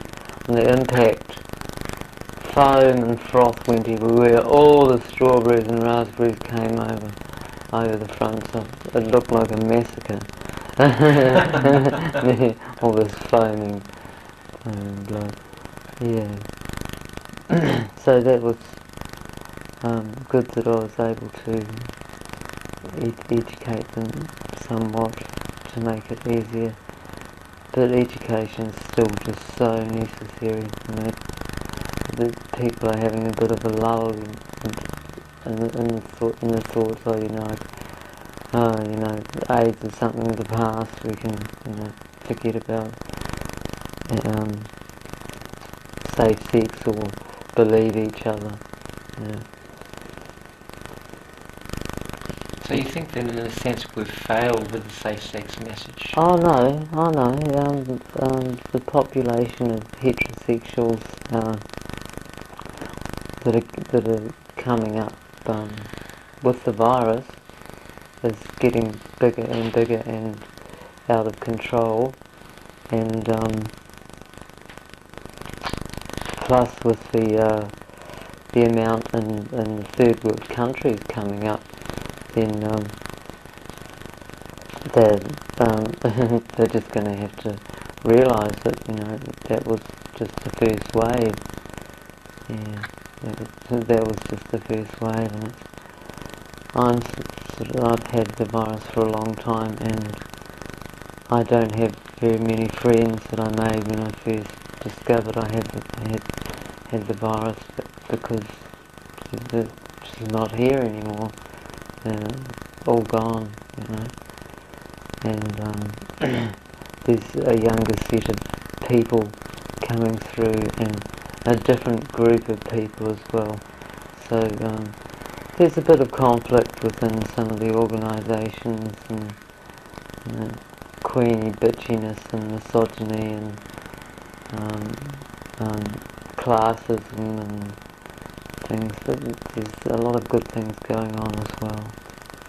Yeah, I feel that very strongly. You, in a sense, you've got to take the good with the bad when it comes to something like this. Not everything can be right, but I mean, I think Australia's doing a pretty good job. Oh yes, Australia's doing a wonderful job. Yeah. How do you feel about New Zealand, though? Well, I'm not too up on New Zealand and what's going on in New Zealand. It's a small country, and it's taking its time, but it's getting there. There's a lot of people like my mum, for instance, and a lot of other people who are devoting a lot of time to education in their own various ways. New Zealanders are a funny bunch of people, as you might have gathered by now, just like you Australians are a funny bunch of people. So we have our sort of own ways of dealing with things and doing things. Yeah, being a New Zealander myself, I know their funny ways, and I used to test those funny ways, but I found it easier to live outside the country, Australia or somewhere else in the world. I think that New Zealand has a sort of self-inflicted isolationist attitude. Oh, I don't think it's self-inflicted. Do you think it's self-inflicted? I think so. New Zealand is so far away from everything, you know. And I grew up with this dreadful God's own country crap. And I thought there has to be something better than this. Are you referring to New Zealand as being God's own? Well, I refer to it as God's own for its beauty. You know, that's where I refer to it as God's own, because of its beauty, and so much of it is unspoiled. Whereas anywhere else you go isn't unspoiled to major degrees. Okay, cut. Excellent. Just there, not the Yeah, front. I'll we do get that those later. cutaways later. No, go around Okay, here. we're rolling, Royce, when you're ready to go. Okay. Paris. Hang on a moment. Okay, go again. Paris, how long has your mother been here now? Nearly 3 weeks, yeah, nearly 3 weeks. And we've had a couple of compromises to make, such as smoking. I smoke, I'm not going to give up smoking. And Mum gets physically affected by smoking. So we came to an arrangement where I smoke in my room, and she's happy with that. And it's a real blessing to have her here. I was pretty anxious as to what I was going to do when I got out of hospital, because I was incapacitated. I've never had drains hanging out of me before, and bits of excess baggage floating around my body. So yeah, we're getting on really well. We've had a couple of conversations about deep things that have troubled us, and have been troubling us and being really open in our communication, which is wonderful. I had a small, tight-knit family, my older brother, younger brother, sister, and my mother, basically, and their kids as well. So, yeah, I'm really privileged to have my mum here, that she was able to come here in such a short amount of time and share this time with me so that we can share some quality time. Because going back to New Zealand to me is, unless I get really sick, and that I prefer to stay in Sydney because I call Sydney home. My support groups are here, and after building up all these new ones, I don't exactly feel like disbanding them immediately. So yeah, I have my friends here, as I've been here for sort of over a decade. Do tend to build up. The only funny part is that I'm known as Paris by my friends. I've been called Paris for as long as I've lived in Australia. I played a character in a game called Dungeons and Dragons, which was an elf, and the character's name was Paris, and we played the game for many months as the same character, so I was introduced as to everyone as Paris, and everyone got to know me as Paris. And my real name's Craig Ralph Hayward, and so Mum's finding it a bit difficult to call me Paris, which is only expected, but I don't mind her calling me Paris. It sort of bugs me a bit when I have friends that didn't know that Craig was my name. I'm sorry, I'll mix that up, hadn't I? Yeah. It was the same with Lottie. Lottie had another name too. Ken. Ken. Yeah. Yes. Yeah, but he was known as Little Lottie Lloyd. That's right. Little Lottie Lovechild Lloyd. Yeah. I always wanted to get you and Lottie together because you knew one another when you were. Well, that would be chaos, or So what's wrong with chaos? It would be total chaos. It would be. We'd be arguing as usual. Yeah. You both But have got. I do miss Lottie a lot. But it was to be expected. It's, you have to expect these things to happen, because there's no cure to this virus that we're told about or that we know about, us the common plebes. And I hope that they do find a cure, not just an inoculation, but a cure. But, my life would have been so totally different had I not had caught this virus. I'm not sure how I caught it. Could have been one of several ways, but I know roughly round about when I did. With 1985, I was diagnosed first diagnosed, and I had previous T-cell counts and tests. So round about that time is when. So that's 9 years into my 10th year. So I've done really quite well until the last couple of years, where asymptomatic diseases have caught up with me, like peripheral neuropathy, shingles,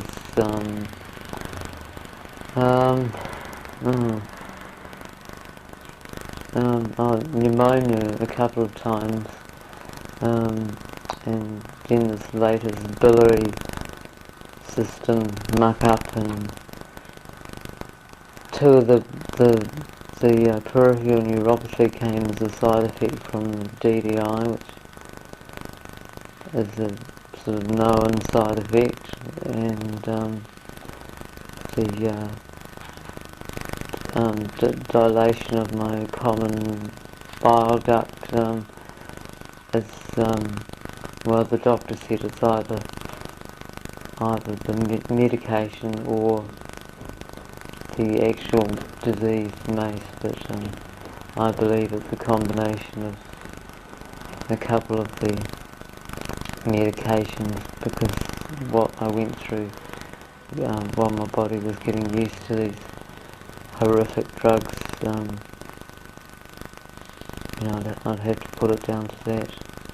Yeah. What medication are you on now?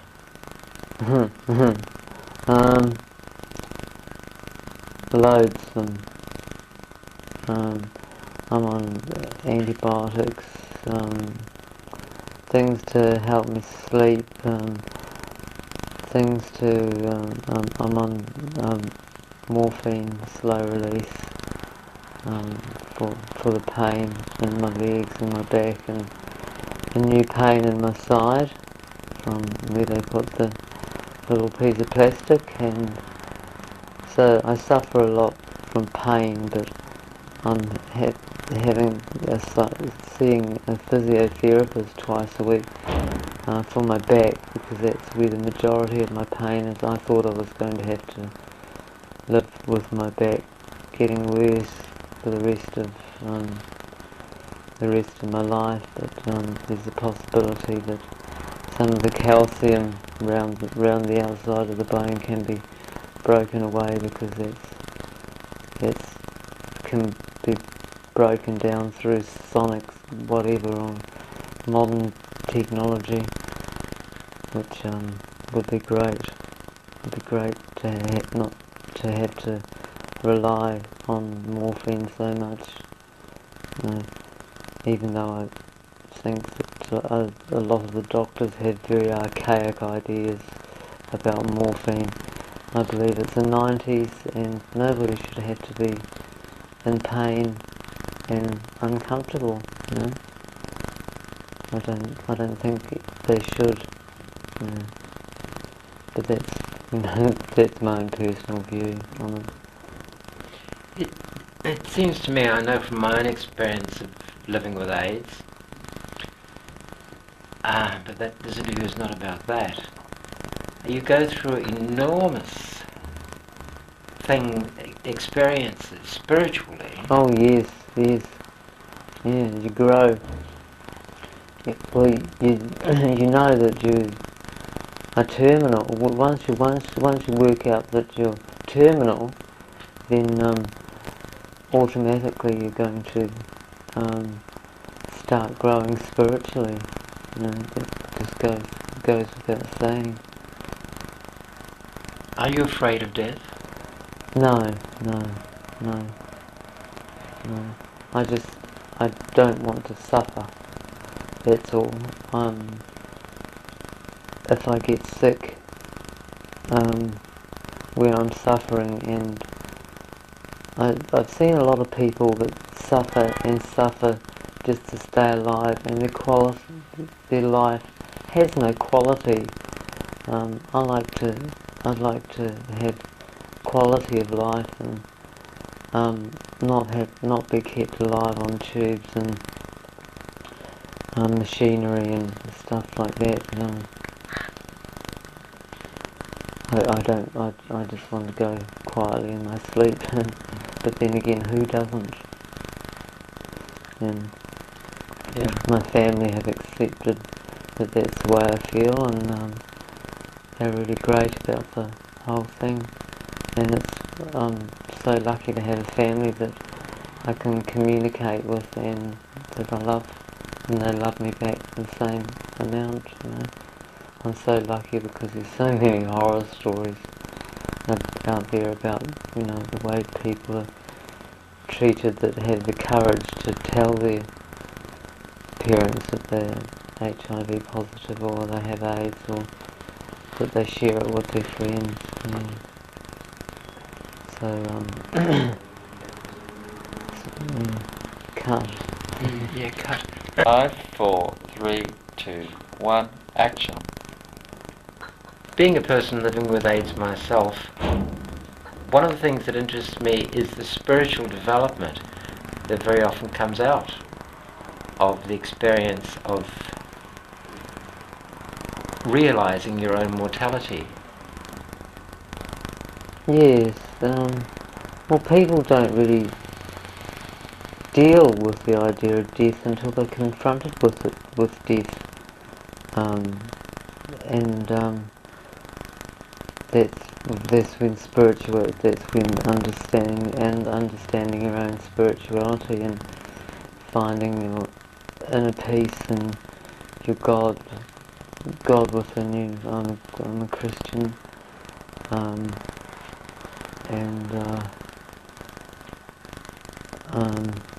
follow my own sort of. I don't follow a lot of the pagan tradition things that go with men wearing frocks in churches and and all the vestments and whatever you call them. But I do like, I love Catholic art, and I love religious art, as you can probably tell around me. So I find once you have to come to terms with the fact that you're terminal, then that's when you start learning about your own spirituality. Well, it's always been there. It's just a catalyst to make it move.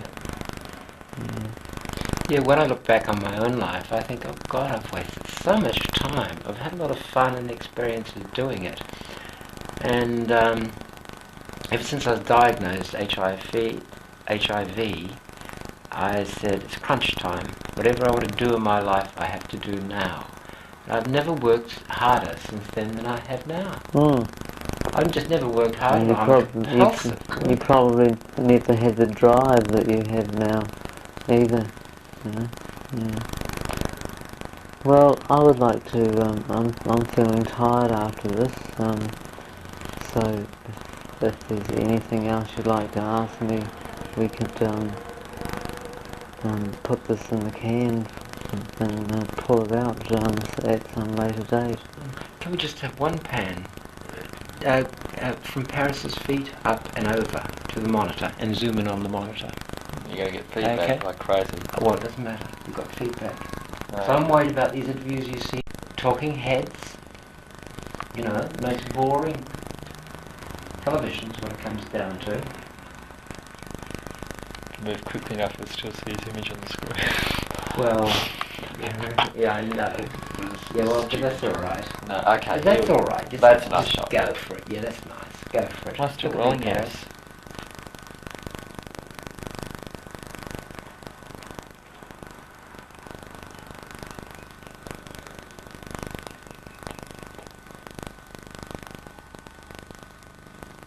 Yes. You went all the way, Michael. That's all right. I don't mind that. Why are we doing this?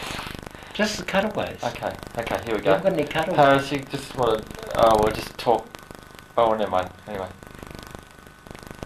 Yes, the candlelight rally this year. I'm just going to walk because last year it was too long having to listen to the names twice. 5, 4, 3, 2, 1. Okay.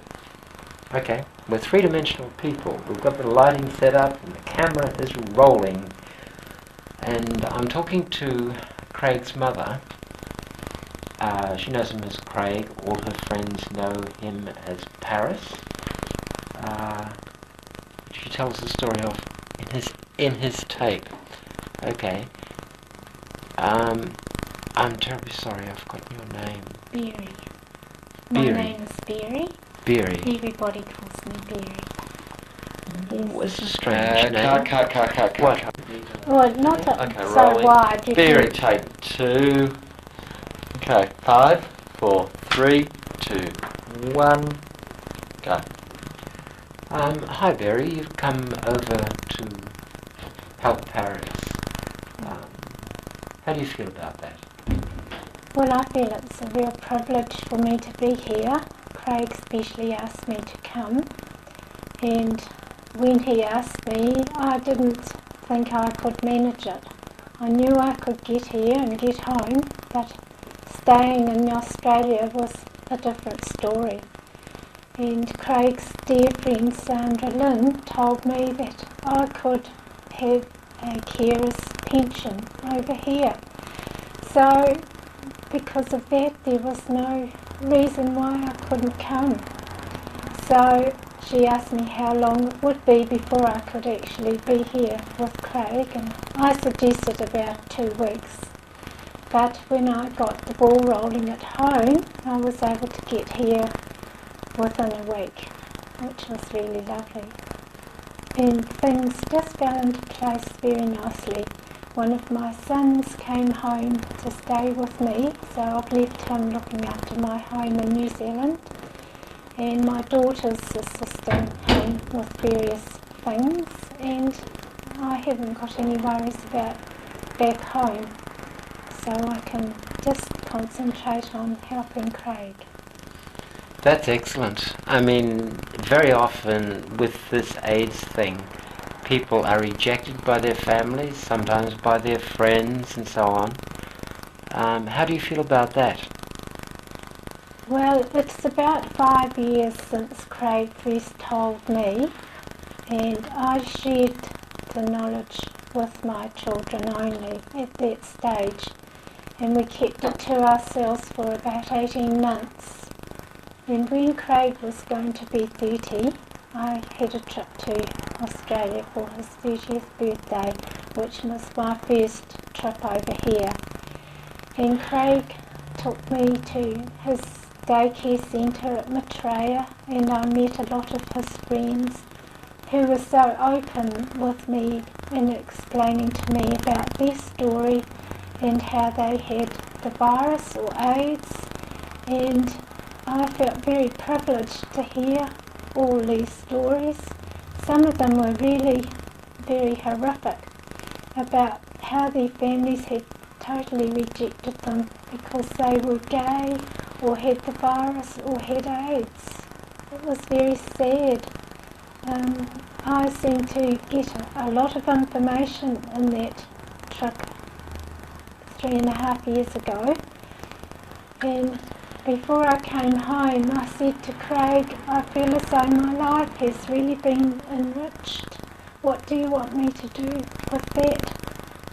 Is it going to be wasted? And he said to me that he had my permission to share with anybody that I thought it may help. So I was able to do that. And when Craig came home the next time, I asked him if he would like to share with a prayer group that I belonged to that came to my home. And he was agreeable to do that.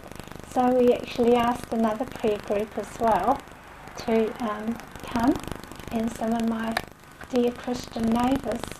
And Craig spoke to about 20 people in our lounge that night, and it was first-hand experience for them to hear about what it is like to live with the virus. And they were all very happy to take part in that, and they asked Craig questions, and it was a really great thing that Craig did. I knew that I was exposing myself in my little village of Havelock North in Hawke's Bay, but I felt that this small way we could help to educate people, and education about AIDS and the virus is really very necessary. So all those people really were very thrilled, and I think it helped Craig too to be able to share about his life with them. And now 3.5 years on, we have had occasions to ask those people if they would pray for Craig, and many of them have continued to pray for him since he came and spoke out about it. And the backing of knowing that you have prayer for support for Craig and for myself is really, truly wonderful. And those people at my church in Havelock North, St. Luke's, have really supported me and helped me to come here. And at this very moment, they'll be praying for us over there. It's really good. You know, there's a great deal of conflict between the so-called gay community and gay people because they see themselves, and often are, condemned because of phrases in the Bible. How do you feel about Craig being gay? Well, the Bible does say that homosexuality is an abomination to the Lord. So the way I deal with that is that I love my son, and the other part I leave to the Lord, because he is the judge of all of us. And who is to say whose sin is the worst sin? We are all sinners. That's how I deal with it. I wish a lot of the religious fundamentalists would learn that they are creating a far greater sin by judging. Christ didn't judge. Well, I believe that as a Christian, we should do what Jesus would do. And I believe that Jesus is a loving God. He loves all of us. And he's the one that judges us. Jesus loves us with an unconditional love. And if we're true followers of him, I think that we should love one another, like the second commandment says. And that's an unconditional love. It doesn't say love this one or that one because of this, or don't love this one or that one because of that. He just says love one another. So that's the way it should be. It's really very simple, isn't it? It is. People make it so complicated by bringing hate and stigma and prejudice into it. It just confounds me. But our whole family loves Craig very much. He's a special person in our family. And he's got the backing of our family. He's very special. And because I'm here, that helps them too, because it was really tearing us apart. Knowing Craig was so ill over here, and we couldn't be here with him. So now I'm able to be here. It helps the rest of the family to feel secure that I'm here doing my best for him. And it's very lovely to have all these very helpful, caring, loving people here, a network which we've been able to link into for assistance for Craig. There's CSN worker that we have. He comes on a Wednesday, and we've met social workers and the physiotherapist and the people at the hospital where he's been, at the Royal Prince Alfred Hospital, and the doctor and the clinics, and I've been to see the dietitian to learn how to give him the very best in food to help to keep his strength going. And there's a lot of support out there for us, and I'm really grateful for that. I remember doing an interview some time ago with someone. She was a carer. She cared for over 100 guys with AIDS. And she said to me, and I'd like to ask you whether you feel this is true, that whatever she's given, whatever work she may have done, she got it back 100-fold. Yes, I'm sure that's true. Yes. This is a very big learning experience for me. And I really feel privileged to be here learning.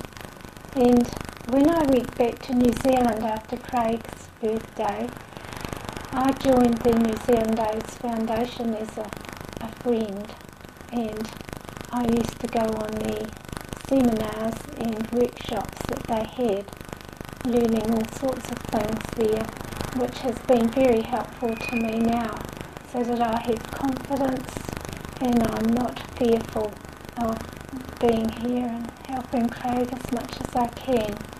That was really a good opportunity for me back in New Zealand. What was Craig like when he was younger? I mean, growing up as a child, was he difficult or creative? I know Paris Well, is he's creative. very creative. No, he wasn't difficult. He's a gentle person and sensitive, and one of my darling children. What more can I say? How many others are there? How many are there in the family? I have Nigel, who's the eldest, and Craig comes next, and then I have Gavin, and Wendy is my youngest. Cut there. We'll have a little bit of... Stand by, rolling. 5, 4, 3, 2, 1. Craig was saying that you and he have come to a special arrangement. Can you tell us something about that? Well, Craig and I spoke about the inevitable happening, and so that we would have an understanding, and he felt that he doesn't want to hang on and suffer. So I feel that the Lord has brought me here to share with Craig these precious months that's left, and that it's going to be easier for me to let him go when the time comes, and say to him, if you want to go now, Craig, you go, because I don't want to see him suffering, and just to give him permission to go if it's the Lord's will for him. And he feels happy that I can accept that. It's very important, you know, that several carers and people who've been with people when they've died have said some very perceptive things. And one carer, or was it a relative, I can't remember now, but they said as the person was so ill, and he wanted to die, and was ready to die, and the carer simply said, or the person simply said, you have my permission to go. Go. Yes. Yes. And I think that's so beautiful. Mm. Because people hold on and hold on and hold on, and you fight death, you fight the pain, you fight everything. But really, somebody needs to be there who's got the strength within themselves to give them permission to go. I think so. I just really thank the Lord that He's brought me here for this, because I'm such a sook, and I don't think I could have done it having been over in New Zealand. I wouldn't have coped so well, is what I know the Lord's going to give me strength to do, by sharing the suffering with Craig right to the end. And my children understand that too, especially my eldest son, who's been able to pray with us, Craig and I, over the telephone from New Zealand, and he said that when the Lord is ready to accept Craig and take him to himself, that Nigel will be praising the Lord for releasing him from the suffering. And my third son Gavin said to me while I was still in New Zealand that we must prepare ourselves for Craig's going. We have to look at reality, and he is a Christian too, and he understands that we have to let him go. And my daughter also understands that Craig is going. It is a terminal illness, and she has to come to accepting that one day Craig is going to go to be with the Lord. And she prays for Craig as well. So we've all got that bond with the Lord and Craig himself as well. So the Lord features very much in our life. And I praise him for giving us strength and courage. And Craig is a very courageous young man to do what he's doing. And hanging in there and doing the best he can each day. I really admire his courage. We all love him very much. Do you find him difficult from time to time? Not really, no, not really. I think he's wonderful the way he handles that pain that he has. The mornings aren't the best for Craig. Yeah. Well, thinking of myself, if I have any sort of discomfort, or sometimes I can get into a very bad mood. I find I take things very personally. You know, if something happens, it's a total disaster in my life. You know, how dare they do that, whatever it was. And I can get really very upset. I know it's silly of me, but I think it's also a symptom of your own mortality, or knowing that you're going to die. It seems to me that Craig is handling it incredibly well. Well, No. Craig and I discuss things. If anything's bugging him or bugging me, we don't bottle it up. We actually talk about it and deal with it. And that's good. We have a good communication. Okay, go on pause.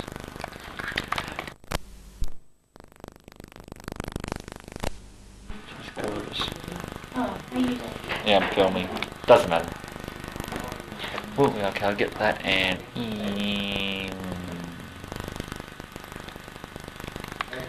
Again, I fucked that up. Yeah, well, Paul Theory goes back to New Zealand, it might be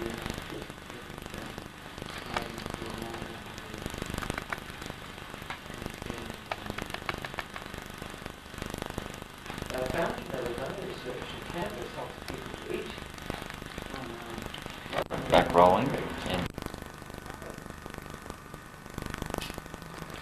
get it steady.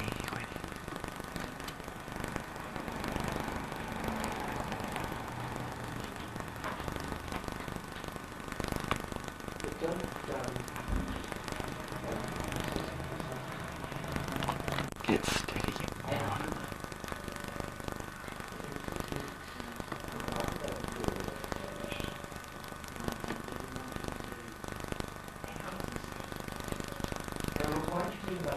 Don't trust me with big cows, because I'll die.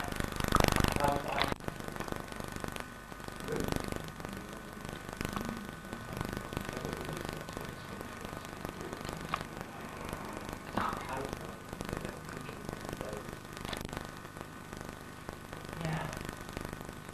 Oh, you're really good, Ma. Thank you, dear. Yeah, I think you were too. You weren't too, Terry. Well, it's tragic. You're immortalised on celluloid now. Magnetic tape, anyway. Okay, Michael, that's what you're getting. George, at the moment, I'm just going to do a nice tilt down. I can do a decent job of it.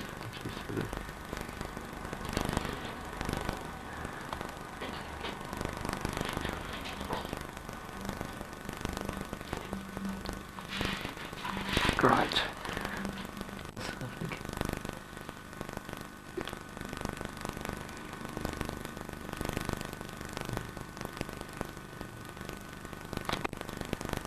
Oh goodness, that's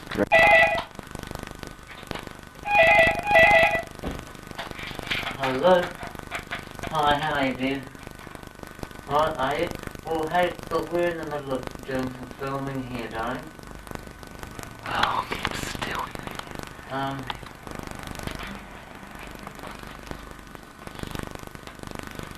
Yeah. 6 0268. No.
I'll show you that.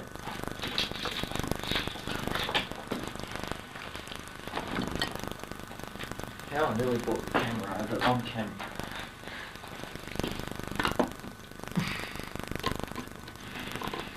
Oh, yes.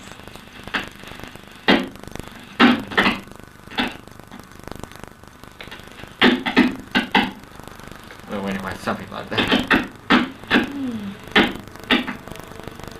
Yes, quite good.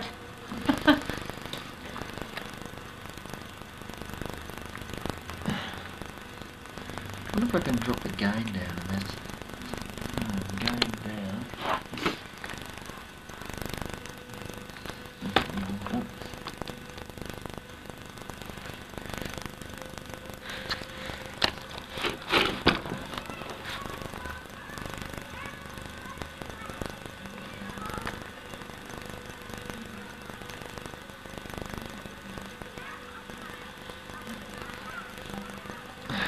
Okay, and I think that will do just fine.